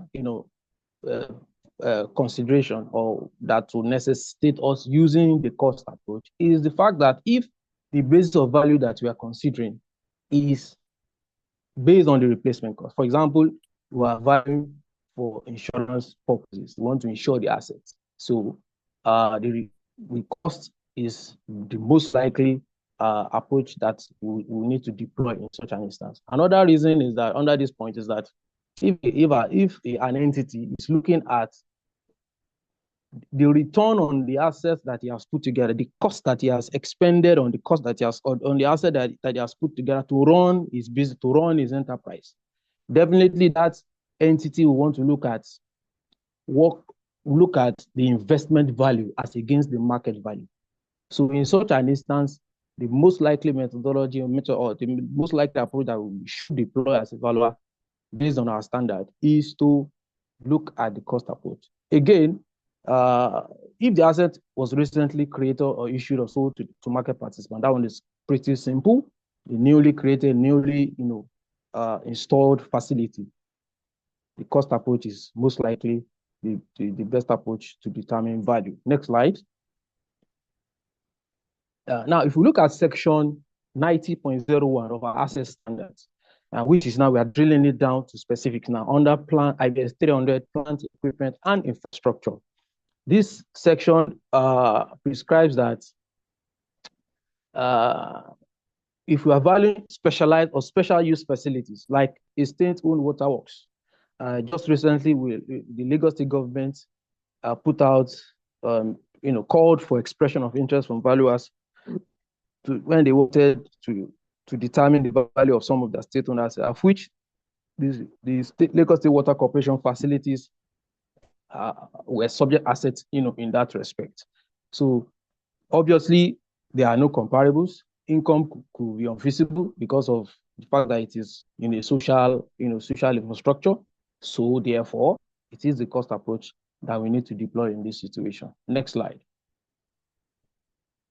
Okay, so like I mentioned under section 40.01, there are two steps, basically two legs. The cost approach sits on two legs, determining the current replacement cost or reproduction, and now making deductions for obsolescence, for obsolescence that must have set in the asset. So, but the first step is what we are looking at right now. Now, reproduction cost or replacement cost. Now, under section, that same section I referred to moments ago, it says that we need to estimate the cost to a market participant or replacing the subject asset by reference to the lower of either reproduction or replacement cost. So we need to be very careful about this point here. We refer to the lower figure between either the reproduction or the replacement cost, because do not forget that the principle of the cost method is that an informed buyer will not pay more for the subject asset than the costs that it would cost to replace, to provide a similar asset of the same utility. Now, Section 90.02 also provides us with a unique guidance in this respect, which is that we can actually refer to, or we can actually rely on the acquisition or construction, the cost incurred rather now in the acquisition or construction of an asset, by that same entity in order to arrive at our replacement cost. That is under Section 90.02 of the Asset Standard, IVS 300, Plant, Equipment, and Infrastructure. Now, there are instances whereby, or circumstances that would warrant us to rely on either the reproduction or the replacement. Do not forget that the reproduction cost is the cost that would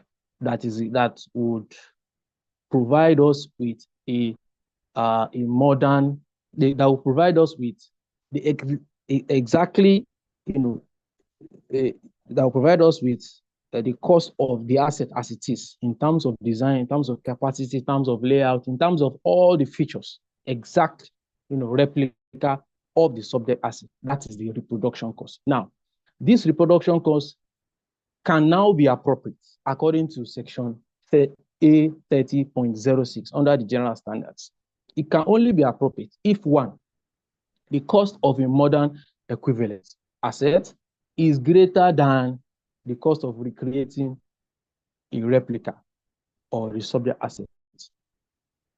So what that is saying is that if it is going to cost us more, if it's going to cost us more to have something similar, to provide us or to create a similar asset, if it's going to cost us more than reproducing the subject asset with similar features, similar layout, similar design, and all of that, we fall back on the reproduction cost. That is point number one. Point number two, in the circumstance whereby we refer or rely upon the reproduction cost, is that if the utility offered by the subject asset could only be provided by a replica rather than a modern equivalent. So a modern equivalent is a substitute, something that is similar. But if that substitute cannot offer us the same utility as a replica, then it is the reproduction cost that should prevail over the replacement cost. Now, the second point under Section A30.02 under the general standard is that just mentions what the replacement cost is all about, which is we are recreating an asset not exactly with physical properties of the subject asset. It is just something close to it, not directly related to the subject assets. Next slide.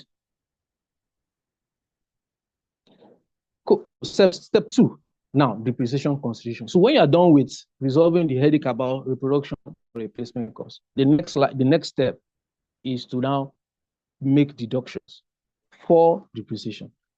Number one, under Section A30.15, it describes what depreciation is, which is these are adjustments made to the estimated cost of creating an asset, the production replacement cost, in order to reflect the impact on value of any obsolescence affecting the subject assets, in order to reflect any obsolescence affecting the subject asset. Now, these depreciation adjustments are considered as follows, like many of us know: physical, functional, external, or economic obsolescence. We can find this under Section A30.16 of the General Standard of the IBS 103, Valuation Approaches IBS 2025. Now, under physical obsolescence or physical deterioration, like some people want to refer to it, this is resulting from age and usage. Functional obsolescence resulting from the inefficiencies in the subject asset itself. Then, under external economic obsolescence, these are caused by economic, locational factors external to the subject. I mean, it's not the fault of the asset. So these are situations that are outside of the asset, constituting loss in value to the subject asset. Next slide.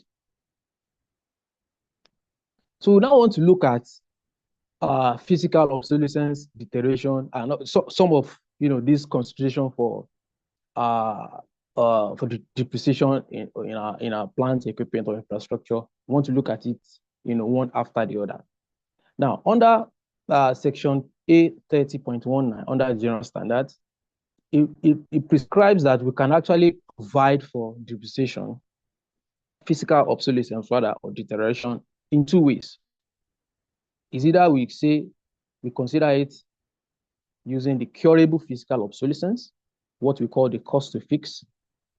That's the first one, or the incurable, which we are going to look at in the next slide. Now, under the curable physical obsolescence, it is saying that if you determine the quantum of physical obsolescence, the cost to fix that physical obsolescence rather, that should be the allowance you're going to provide for in your evaluation as to be the physical obsolescence or deterioration that are setting in the asset. For example, looking at the picture we have up here in our slide, you can see this decrepit car looking very disheveled, and it's still on the road. Interestingly, it's still on the road.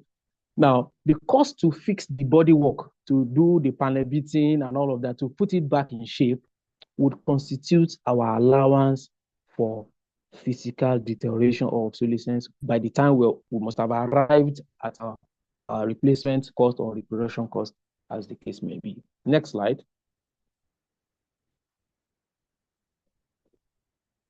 Now, on encourage the other approach is to look at incurable physical obsolescence, which is we consider a relationship between the age, the effective age now, expected total, and the remaining economic life. So basically, you look at what is the total economic life of the subject asset, subject plant, equipment, machinery, as the case may be. What is the remaining economic life? What is the effective age? And we can do our simple arithmetic, place the effective age over the total economic life, and do our percentaging. So at the end of the day, we take that out from the reproduction cost new or replacement cost new. And what we have at the end of the day is depreciated value of the asset as of the time of our valuation. Next slide. Okay, now we're looking at functional obsolescence. Now, functional obsolescence can be curable and it could not be curable in some other instances that we're going to look at in the subsequent slides. The first one that we're going to deal with is a functional obsolescence that is as a result of inherent problem within the subject asset itself. So if an asset is suffering, is experiencing factory-fitted issues or factory-fitted problems, it could constitute a form of obsolescence in the property. So as at the time of valuation, you can, if that is estimatable, for example, looking at the example that we have up here, it says an oil tanker's design capacity of 10,000 metric MT, but it's doing 8,000 at the moment because of issues, with his hull. Now, as a result of that, it is experiencing 20% loss because 8,000 represents 80% of the design capacity. The replacement cost is 15 million naira. Therefore, to determine functional obsolescence is just by determining 20% of that production cost new. And we have our figure. So that is how that kind of functional obsolescence, plays out in an asset. So what it means is that if an entity decides to fix this problem, this functional obsolescence disappears automatically. So this kind of obsolescence can actually be cured. That's why we call it curable functional obsolescence. Next slide.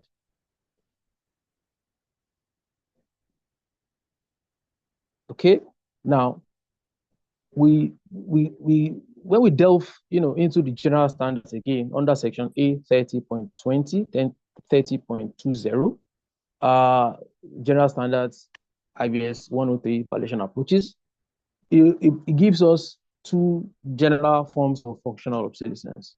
There are two types: excess capital cost, excess operating cost. Well, but first of all, we're going to look at the excess capital cost.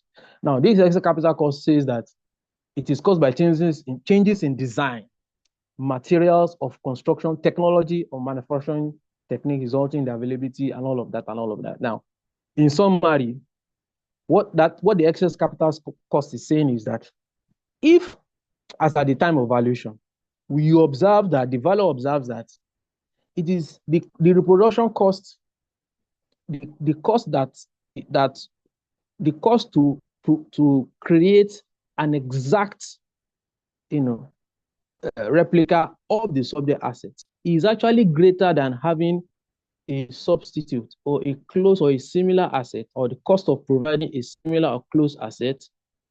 The cost of that, the reproduction cost is higher than that, meaning the cost to reproduce this asset with all the features, with all the design, with all the same layout, is higher than having a similar asset, recreating a similar asset that will provide us with the same utility.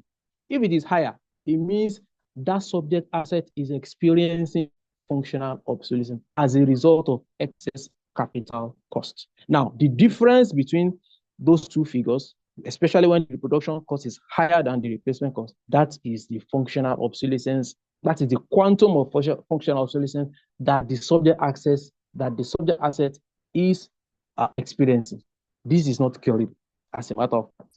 So, if we look at this example that we have in front of us, it says that the reproduction cost of a 1,000 bottles per minute filling machine is 25,000 USD. But its replacement cost new is 18,000 USD with same utility.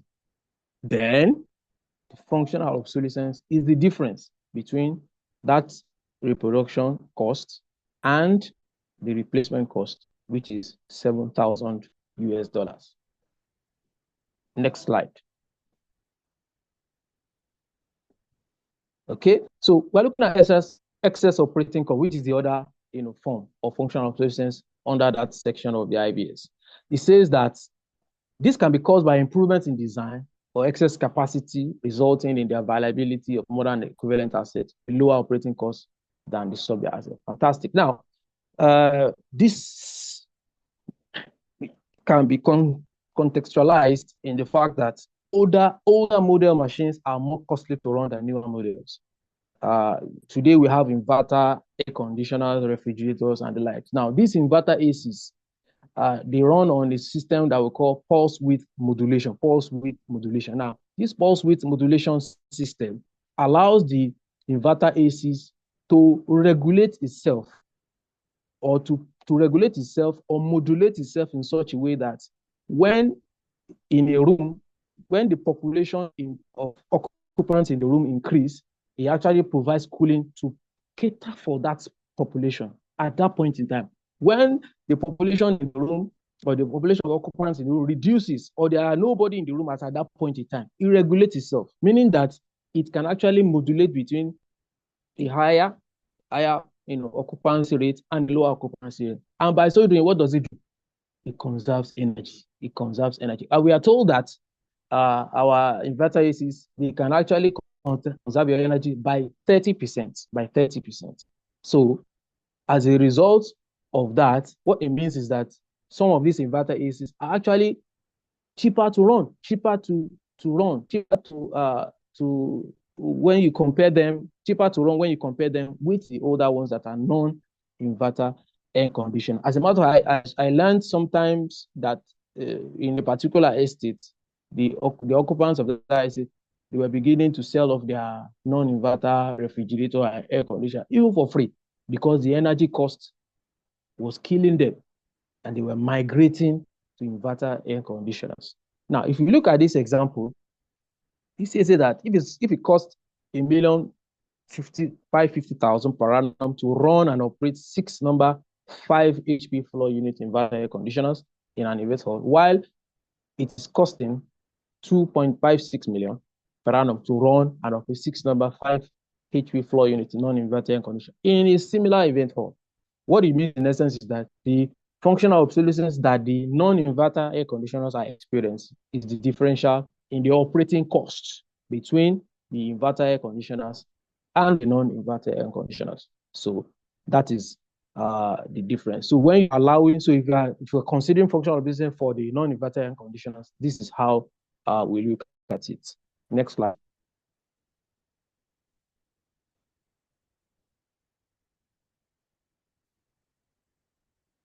Okay, so we move on to economic obsolescence. Also, under section A30.2, under the general standard, IBS 103 evaluation approaches, IBS 2025, it provides us with examples or situations that accounts for causes for economic obsolescence in our plants and equipment. The first one here is that if there are adverse changes to demand for the product or services produced by the assets. If you look at the picture that we have here, this is a radio cassette in the days, and this is a Matic 2002. This is a machine I expected many years ago, and it is no longer even in the market, just because these radio tapes are no longer in vogue. Nobody, I want to doubt, I want to believe, let me put it like that hardly will you find anybody, playing using this kind of device to listen to music in their houses. They may have it there, but it may be, stocked up somewhere in the store, or even might have been traded off, for scrap. So when the product of a machine is no longer in demand, naturally, the machine suffers economic obsolescence. It suffers economic obsolescence. Next slide.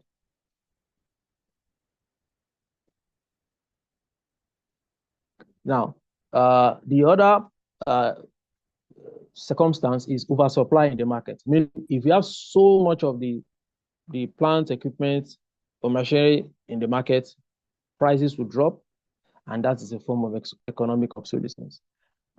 Meaning you might be earning, or the machine may not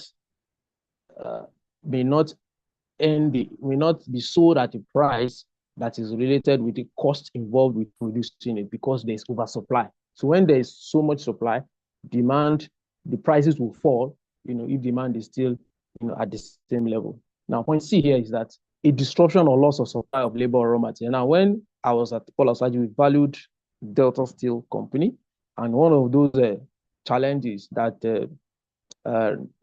orchestrated the inefficiency of that plant was because there were no raw materials. Point number D here is saying that if the asset being used by business that cannot afford to pay marketing for the assets and all of that. Now, if a construction company decides to say they want to diversify, and they want to diversify, and they now, got some graders, into their fold, probably on lease, and in the course of operating that arm or that subsidiary of the business, they discovered that the income that the graders were generating was far lower than the rent that they are paying, for leasing those graders. What it means is that the graders are suffering or are experiencing economic obsolescence. What am I trying to say in essence is that if the income that an asset is generating is lower than the rent for which it was procured, then such an asset is experiencing economic obsolescence. Next slide.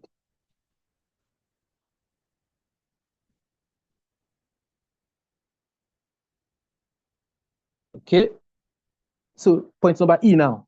Demola talked about environmental social governance. So this is one of, a real life situation that we can actually relate with, as it concerns our, present day practice. In Lagos State, styrofoam food pack has been prohibited because of environmental reasons, and all of that. And what it means in essence is that this styrofoam block making machine in the Lagos market no longer is experiencing economic obsolescence. In some other state outside Lagos, it may not be experiencing such, obviously, for governance reasons, but as a result of the ban of styrofoam packs in Lagos, machines that produce such an item automatically, will experience economic obsolescence, in the local markets. Next slide.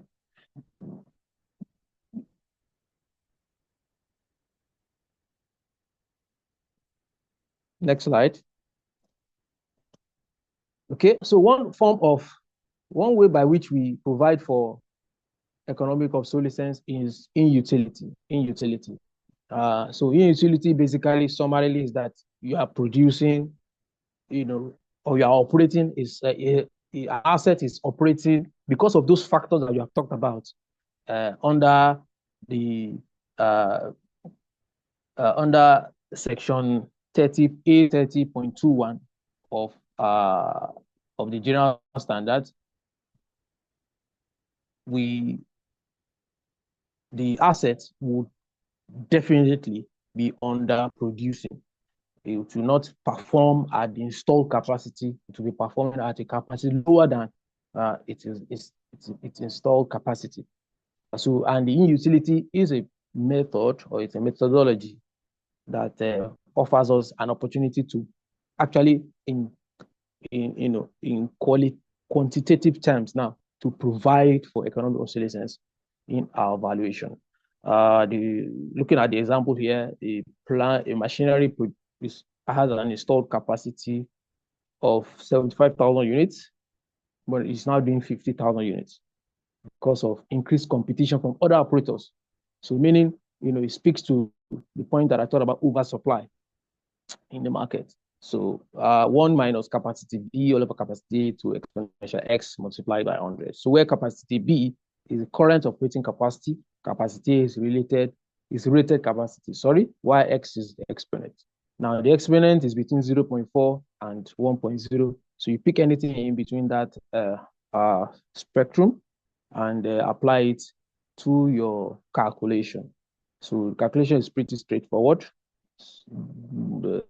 Knowing fully well how the variables relate to the subject assets that you are valuing as at the time. Next slide.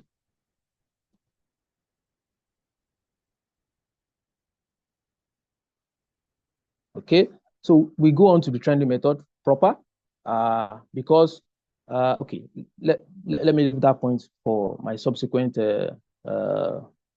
discussion. Now, the trending method, which is the focus of today's discussion, basically, because the trending is an offshoot of it's a method of valuation under, or is an approach, is a methodology. Let me put it like that: it's a methodology under the cost approach. If you check the IBS, the trending method is discussed under the cost approach to valuation. Now, the trending method is a method of estimating an asset's reproduction cost by applying an index, what we call the trend factor, to the asset's historical cost, which reflect the price, inflation, or deflation of the asset over time. This is provided on section 90.08 of asset standard, PEI IBS 2025. Now, it is important at this point to differentiate between historical cost and original cost. Historical cost comprises the expenditure that was involved in acquiring the asset when it was first placed into service by the first owner. First placed into service by the first owner. Let us underline that. And it is to be distinguished from the original cost, which is the actual cost of the property when acquired by its present owner, who may not be the first owner and who may have purchased the asset at a price greater or less than the historical cost. This is expressly provided for under section 90.09 of our asset standard, IBS 300, plant equipment and infrastructure, IBS 2025. So we must be very, very careful when we are applying the trending method to be sure that we're actually working on, or we're actually using the historical cost, or we are able to distinguish between the historical cost and the original cost, as the case may be. Next slide.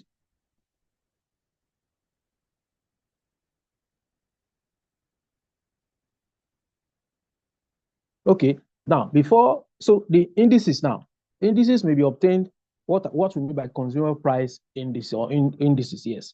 So these indices, in brief, before I go on, they reflect the price changes or inflationary, as discussed in the previous slide. They reflect the price changes over time of commodities or direct or indirect costs, within a particular jurisdiction over time. Let me put it like that. So the indices, according the IBS also guides us under section 90.10 that these indices can be obtained from statistical offices or similar government agencies, institutional or research organizations.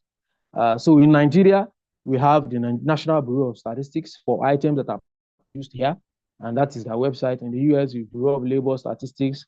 In the UK, we have the Office of National Statistics. In Germany, we have the German Federal Statistical Office. In Japan, we have the Statistics Bureau of Japan, and like that, and like that. So the research organization that I use most of the time are just two, www.statista.com and tradingeconomics.com. Next slide.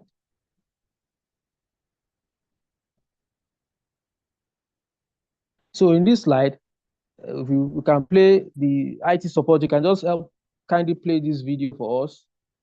It's just a short video on how to navigate through the Trading Economics website. And it's a user-friendly website. It provides you with all kinds of information, all kinds of data that you need, and you find almost everything that you need in terms of data as it affects statistical data now, as it affects the country of manufacture of the assets that is being valued. So within the website, you can see the summary of all the statistical data that has to do with the economy of that country of manufacture, inflationary rates, year-on-year food inflation, month-on-month food inflation, consumer price over a given period, forecast. It gives you, there's a calendar too, a date, a calendar that specifies dates whereby these data are actually published or are actually uploaded onto their website. You can also sign up for alerts too. Alerts which gives you an alert on when certain data are actually uploaded on the website. Interestingly, this Trading Economic website is a consolidation of all the data from all these national statistical offices, the Nigerian MBS, the USA Bureau of Labor Statistics of the United States, or the Office of the National Statistics in the United Kingdom. It consolidates all the data. Everything, you find it on this website. So it is that you consult this research organization, or you go directly to the country of manufacturers statistical office to pick out, to get this data that you need as it affects the machinery that you are or the plants or equipment that you are valuing at the point in time. Next slide.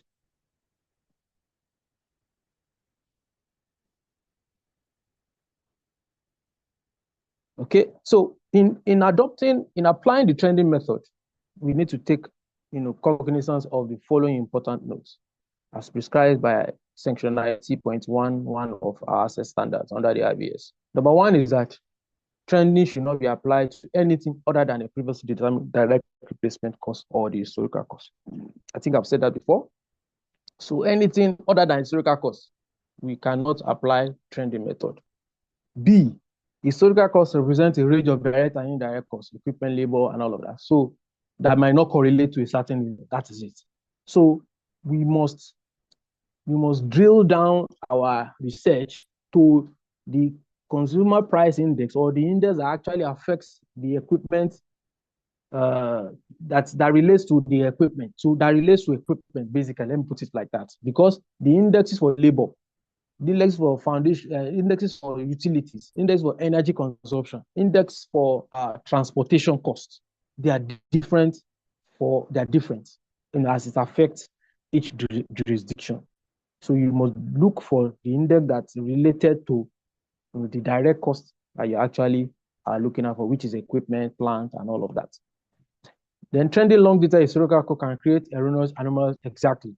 Meaning that point number C now, which is as soon as the period that when the period of installation, or the time of installation, or the time of commissioning of the subject is far away in history, one has to be a bit cautious in using the trending approach, because if the commissioning year is way back, maybe 45 years, back in time, you may arrive at a figure, or you may arrive at a reproduction that is so much higher than the replacement, because within that period, technology must have changed and all of that, meaning that the current asset, is somewhat out of vogue, out of tune with present reality. So we need to be very, very creative in looking at the period, or the time, or the timing of the historical cost that we are considering for our cost approach to valuation. Now, point number D now, using debt that is derived in different jurisdictions to solve it, I can create, of course. So you only apply China indices for Chinese equipment. That is straightforward. Point number E here, it says there that trending historical costs using local index for assets that were sourced for in foreign jurisdiction where there have been exchange rate movements over the years. So you don't apply Nigerian indices for German equipment. So in spite of the fact that the equipment is used here locally, you apply the indices that is obtainable in the country of manufacture to the asset, as the case may be. Next slide.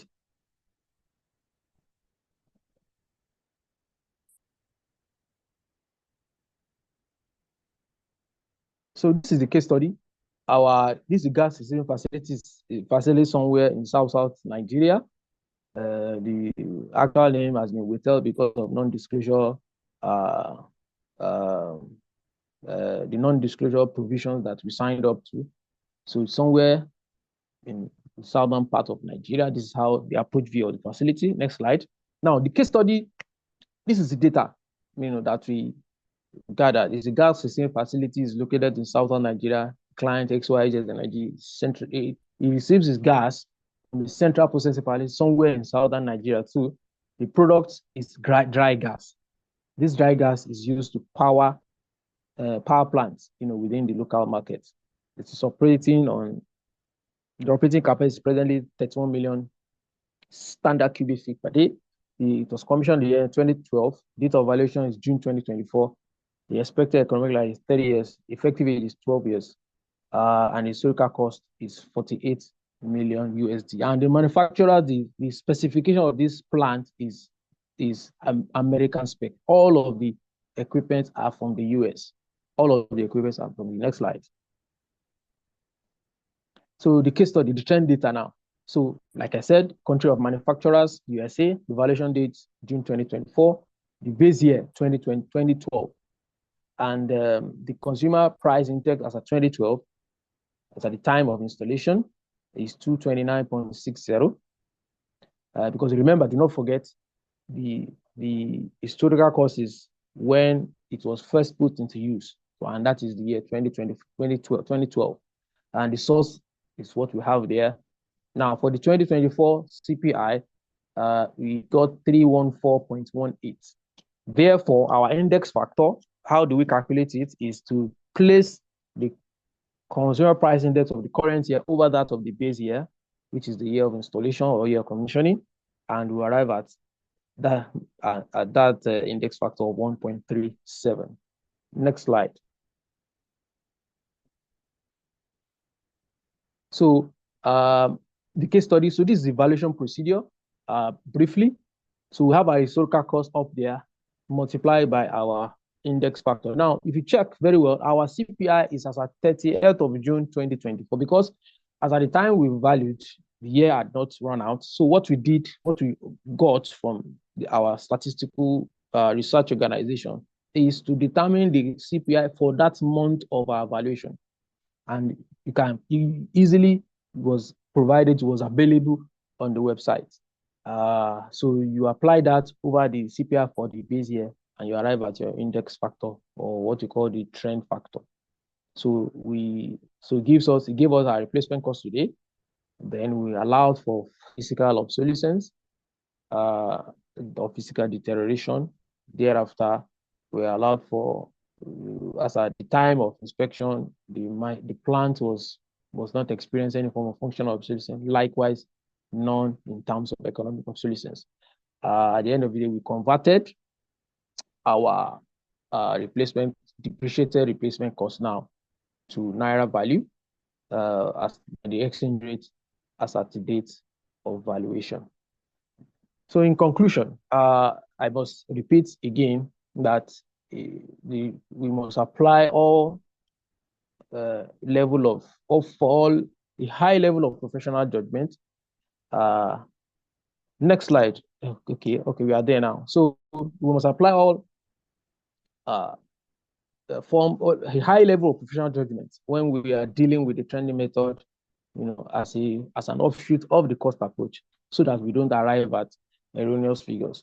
The important note that I mentioned about earlier on is that we should be able to differentiate, ask critical probing questions from the entity that we are working for.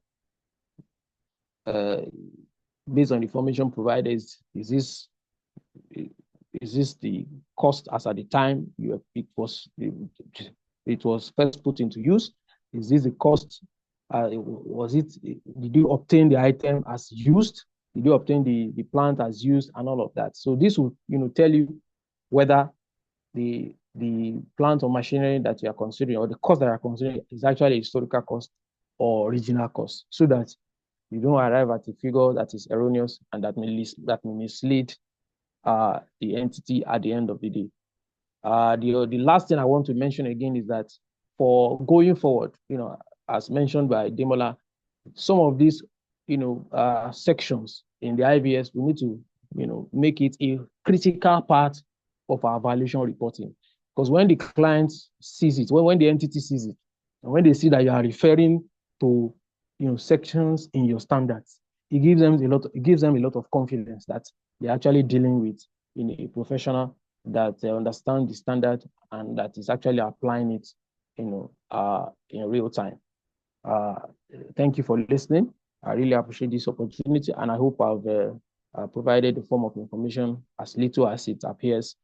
And I want to thank the organizers of this webinar, and I'll take questions if there are any. Thank you for listening. I'm grateful for this opportunity. Thank you all. Thank you, ESV Redwan King, for this presentation. We don't take all these presentations for granted because it takes quite a lot of time and resources to put all these presentations together, especially when we get people presenting to us and we don't pay them anything. We just gratis, we'll thank them. We'll thank the two presenters today. We can now go ahead quickly because we'll run out of time to take question and answer and comments. So if you have a question or comment, you can raise your hand and we'll put you up to ask your question or make your comment.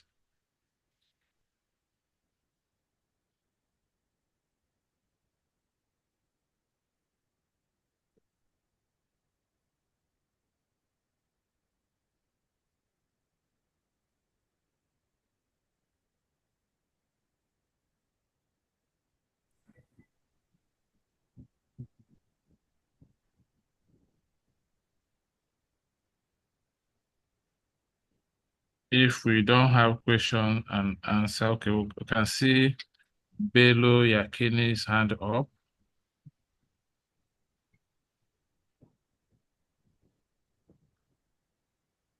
Afternoon, ESV of Philip, and we really appreciate the speakers. In fact, they have really dealt with the evaluation of the plant and machinery. So we so much appreciate what they have actually done, and we are very, very grateful. So my question is not much. So, and I would like to direct my question to ESV Ridwan King. So the question is, when you are carrying out the evaluation of a gas facility, something like that. So sometimes you might encounter a lot of challenges in the sense that maybe you might not have the historical cost of that facilities. And sometimes as well, it might be very challenging getting the capacity. Maybe the person given to you to conduct round is not really having that enough information. So you begin to rack your brains as in to get what the capacity is. And in some cases, you might have a variation of the capacity of the plant because sometimes it might not be written or it might not be stated clearly in the document provided. So in such a situation, how do you go about the valuation of that gas facility in such a way that you will not misguide your client? Thank you so much.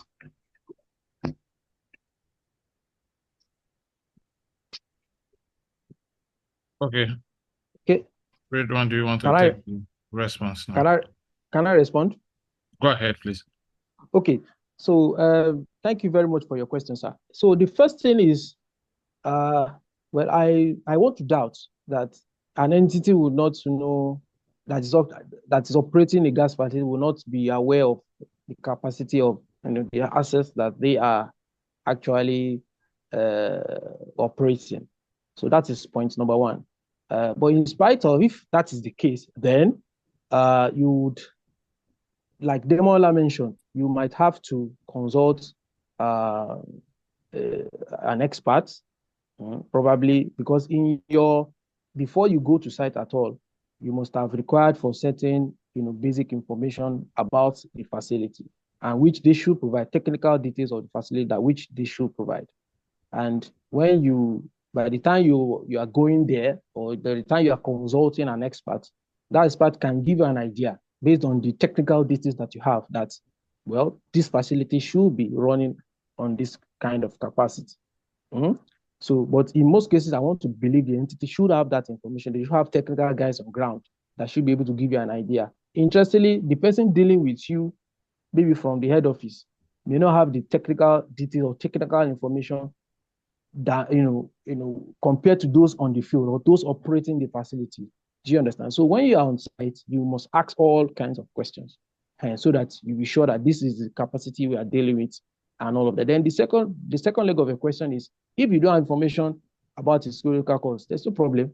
Under section 90.12 of the standard, it says if the historical or the trending method is not possible, you can look at other direct approach to estimating the replacement cost, which is looking for a modern equivalent. What does it cost to build a similar facility today? You can go online, consult experts that can give you an idea of what it will cost you today, that is replacement cost, to reproduce a similar asset as of today, which is different from using the historical cost. I hope I've answered the question. Okay, thank you. It's important to mention, so that we can understand ourselves very well, that it's not like the trending is a method of valuation. Is an approach you are using to build up cost, to get to cost before because if you're doing cost method, you find a cost of producing or replacing an asset before you start applying depreciation and others.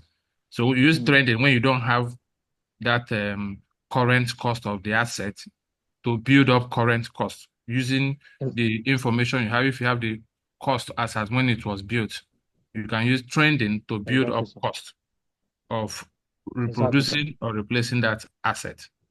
Now we have one of our past chairman of faculty, ESV, Oladefila, hand up. So you have the floor.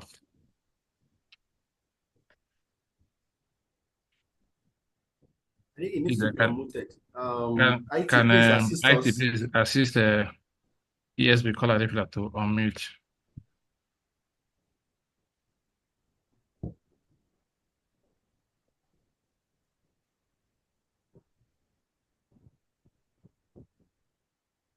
So you need to unmute your device. So that you see, okay. Hello, can you hear me now? Can hear you, sir. Yes, we can. Yes, we can hear Thank you, you sir. very much, Chairman, Chairman, and I want to really appreciate our two presenters. The general question first, I want to suggest that this kind of presentation should not be gotten for cheap. We should try to make it, like Mr. Ladiga mentioned, yes, like I mentioned, to have, physical revolution and more of this where people can appreciate what we are trying to do. Then the general what I want to pass, now we are trying to domesticating really our green book and the adaptation of IVS.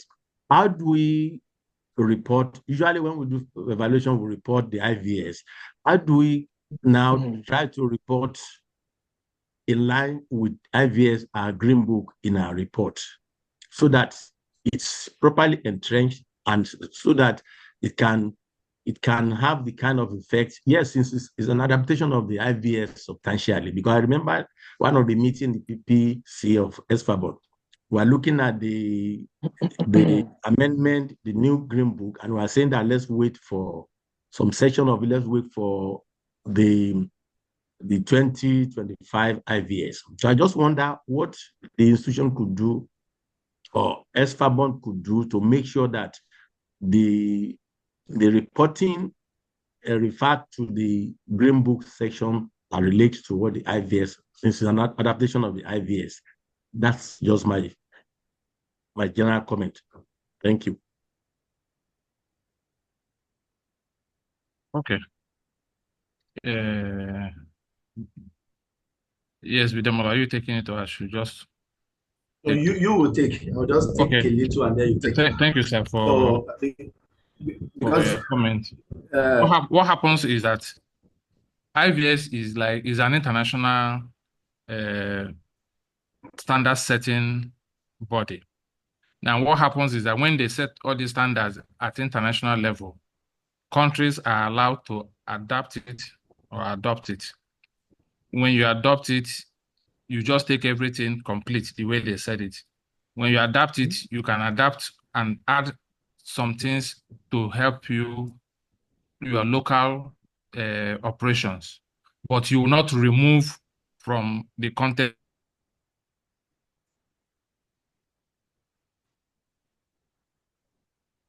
That's true. Of against the add. What they didn't add, you can add. Now, in part of what they mentioned in IVSC, he said, if your report is not in compliance with all the items they said in the IVSC standard, it means your report didn't meet their standard. But your report can meet their standard and add to it. For example, when we did our green book, IVS was saying you can do 3 comparables for when you're doing investment method of valuation. Our green book said you can do 5. Now you have added to what the IVS said without reducing what IVS said.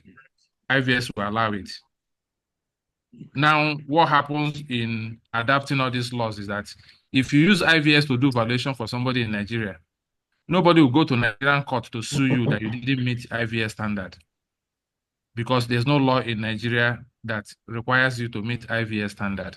But if SBABON now adapts it or adopts it and have a law on it in line with the law that set up SBABON, it becomes a law in Nigeria that if you don't follow it, somebody can sue you.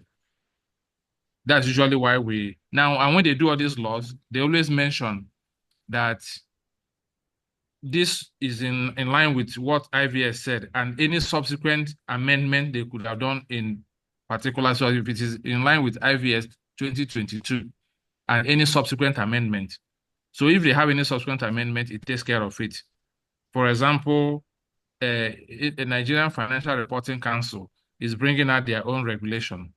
They're equally adapting what you have on IVS. Just like what we're talking about fair value. When you're doing fair value, once maybe sometime this January or February, the report could have been out. The regulation could have been out for International Financial Reporting Council of Nigeria.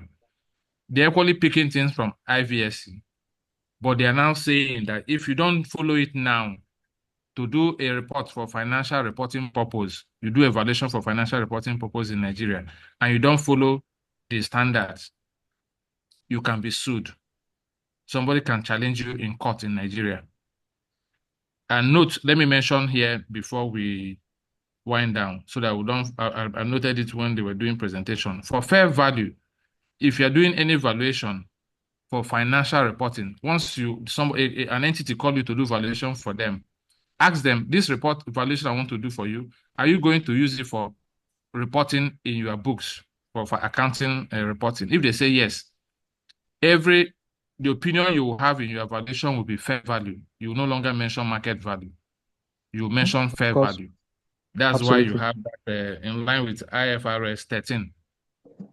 Mm-hmm. What you'll be reporting will be fair value. Is even That's in the correct. regulation we're bringing out shortly, because I'm a member of the committee that put the regulation together.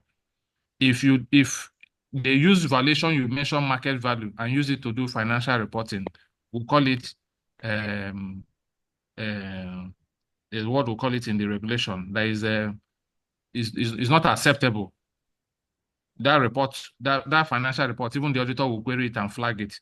Now, what happens in what IVS is doing in this new IVS 25 is that for us, especially when you're doing financial reporting job, there are things the auditor want to hear you say. They are looking for a lot of disclosures. They want to hear what you said about the data you use, the quality of the data, the quantity of the data, how reliable it is.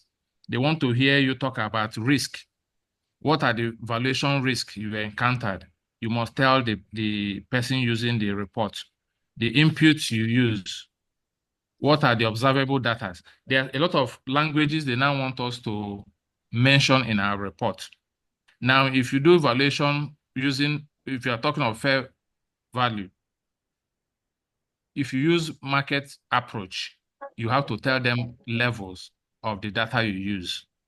For levels of data, we have level 1, level 2, level 3. The source of the data you use, you tell them the level of that source of that data.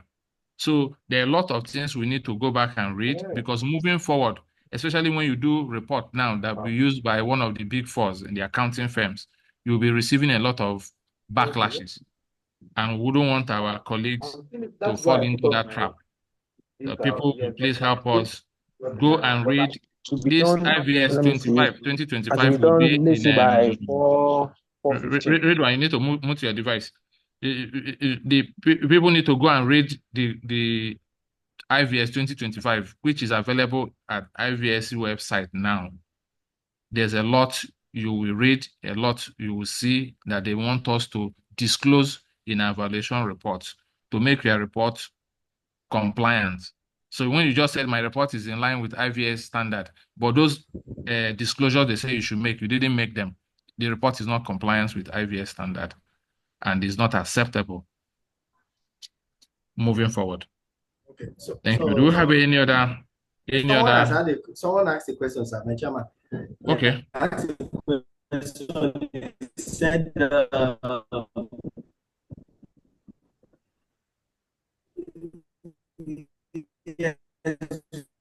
getting reliable data on valuation exercise. I went for a valuation job in Zamfara on the filling station, and getting there, no one was on ground to give details on the asset. I reached out to the head office to get information and whereabouts of the contact person, and nobody, whereabouts of the contact person, and no response. So I can't come to Lagos empty-handed. So has to rely on information from the people around, especially in regards to reliable, bearing in mind on availability. We should not forget, everybody should not forget that it's a senior valuer when it comes to plan and agreement. So it's the one that actually changed the experience. So my chairman too, you'll be able to answer. But judging by the question that this person has asked, you went to value a filling station and you relied on information.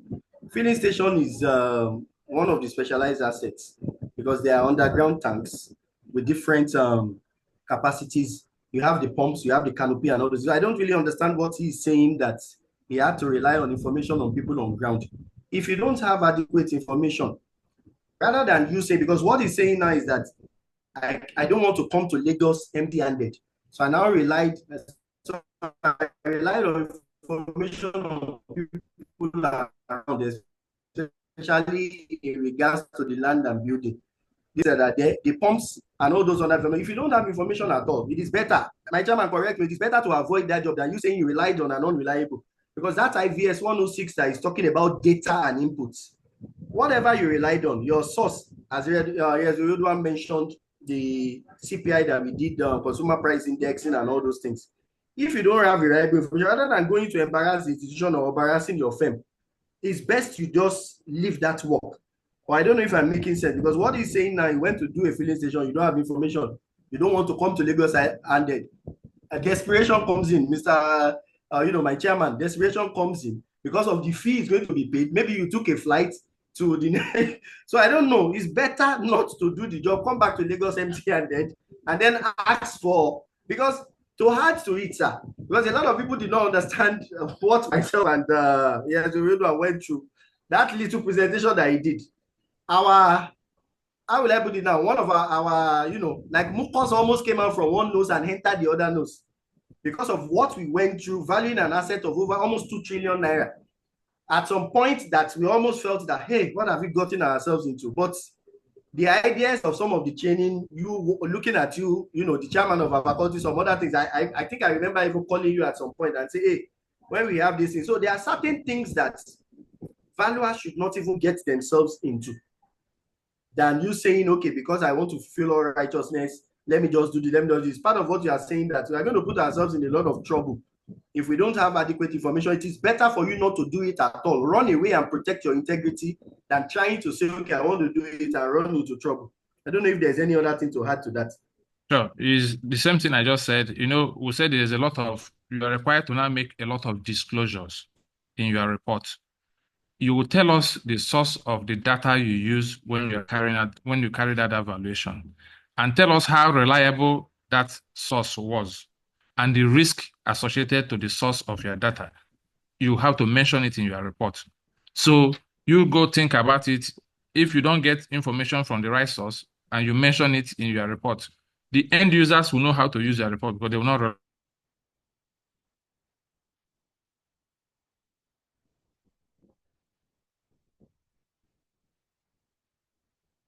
rely on for the evaluation exercise is questionable. So, but before you set out for evaluation job, you could have had discussion with the entity you want to do their asset valuation and agree who will help you. That's the assistance we're talking of, getting assistance from whoever. You have to get assistance from people to get information, data that you use to do your evaluation. We don't manufacture data for evaluation. They come from the market participant, they come from the representative of the entities we're valuing for, and they come from some statutory data input you get. So, but the law is saying that you have to mention the source of your data and how reliable they are to you in your own opinion, and tell us the risk associated to those data you have used.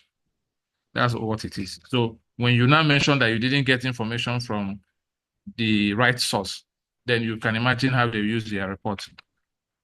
Thank you, noble colleagues. If we don't have any other question right now, we'll be calling up on our first vice to give us his goodwill message. Is our first vice on? ESV Malam Bature Mohammed.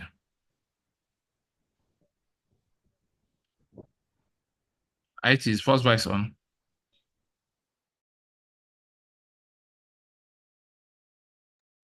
Yes, he's online, but not responding.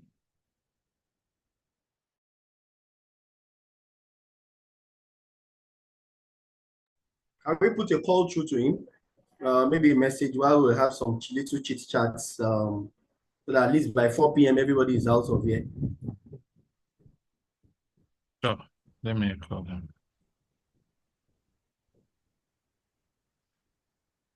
If we have any other question or clarification, we can still take that before we close. Or even on our platform, the plant and equipment. So let's mention it that we have a platform on WhatsApp.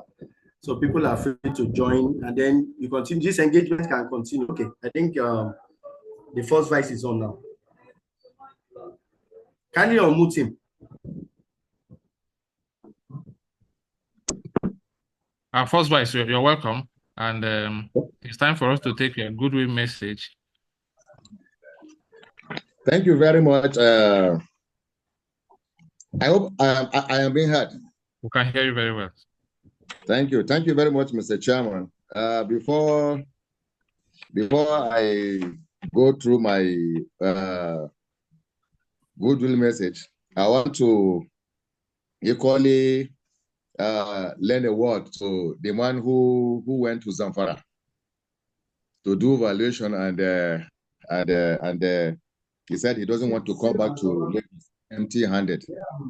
I think as the rider to the last answer you just given him, Mr. Kevin, I think our members should try to explore the services of our members in every state. We have a branch in Zamfara covering Zamfara, Sokoto, and Kebbi, and we have senior colleagues that have offices in those states, and with a senior manager. I think any of our member that is faced with that kind of a thing should please contact any of our members practicing in all those states. As Kevin just said, yeah, if you now come back and you do your job and the company is not satisfied or the client is not satisfied with what you value, there's going to be backlash on you, and that will affect not only you, it will affect other members, it will equally affect the profession, and by extension, the institution as a whole. So thank you very much, Kevin, and Ladega for giving one or two answers to that question here. My distinguished noble colleagues, I don't know whether if our president is still online. So, Mr. President, other management committee members online, council members online. I can see the vice chairman of the board and the registrar of the board, they are online. Other senior colleagues,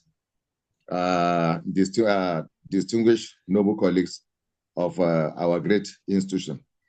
It is a privilege for me to participate very, very fully and speak at this very important program organized by the Plant and Equipment Valuation Professional Group of our great institution. Permit me also to first express my appreciation to our president, Estate Surveyor and Valuer Victor Adekunle Alonge, who graciously approved this program.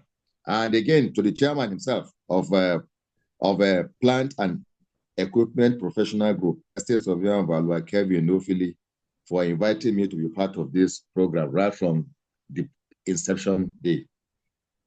The theme of the seminar, application of the latest valuation standard IVS 2025, approved by the International Valuation Standard Council, IVSC, to valuation reporting in Nigeria, is a very, very good theme. The theme is timely and critical, as the adoption of the IVS 2025 marks a significant milestone in our quest for global best practices in valuation. The International Valuation Standards Council, IVSC, has provided a very, very good framework that promotes transparency, consistency, and accuracy in evaluation reports. As professionals in the evaluation industry, it is imperative that we stay abreast of all these developments and adapt our practices to align with international standards. This seminar or this program provides a unique opportunity for us to engage with experts, share knowledge, and explore the practical applications of the IVS 2025 in our local context. I would like to also acknowledge the distinguished speakers in the presence of Estate Surveyor and Valuer Ademola Ladega and Estate Surveyor and Valuer Redwan King, who have accepted to share their expertise with us today.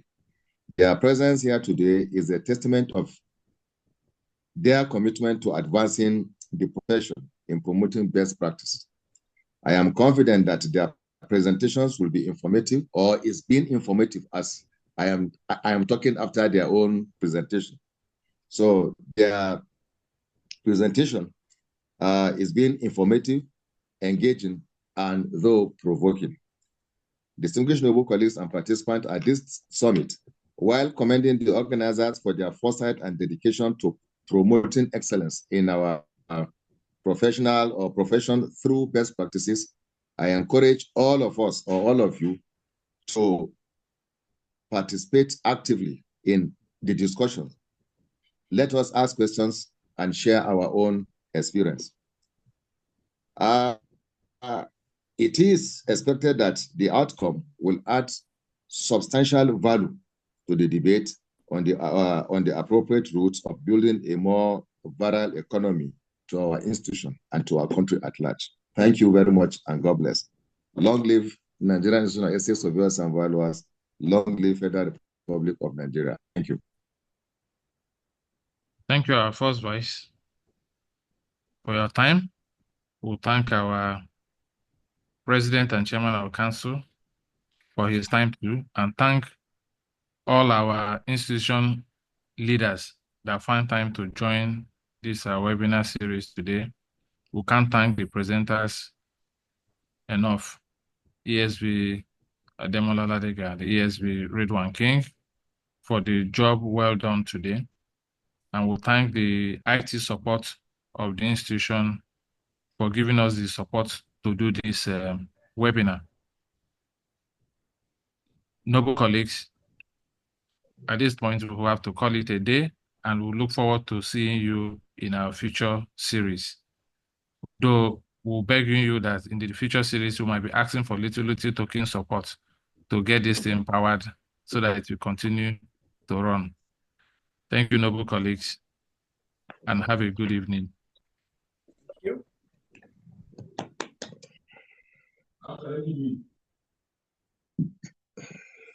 Awesome.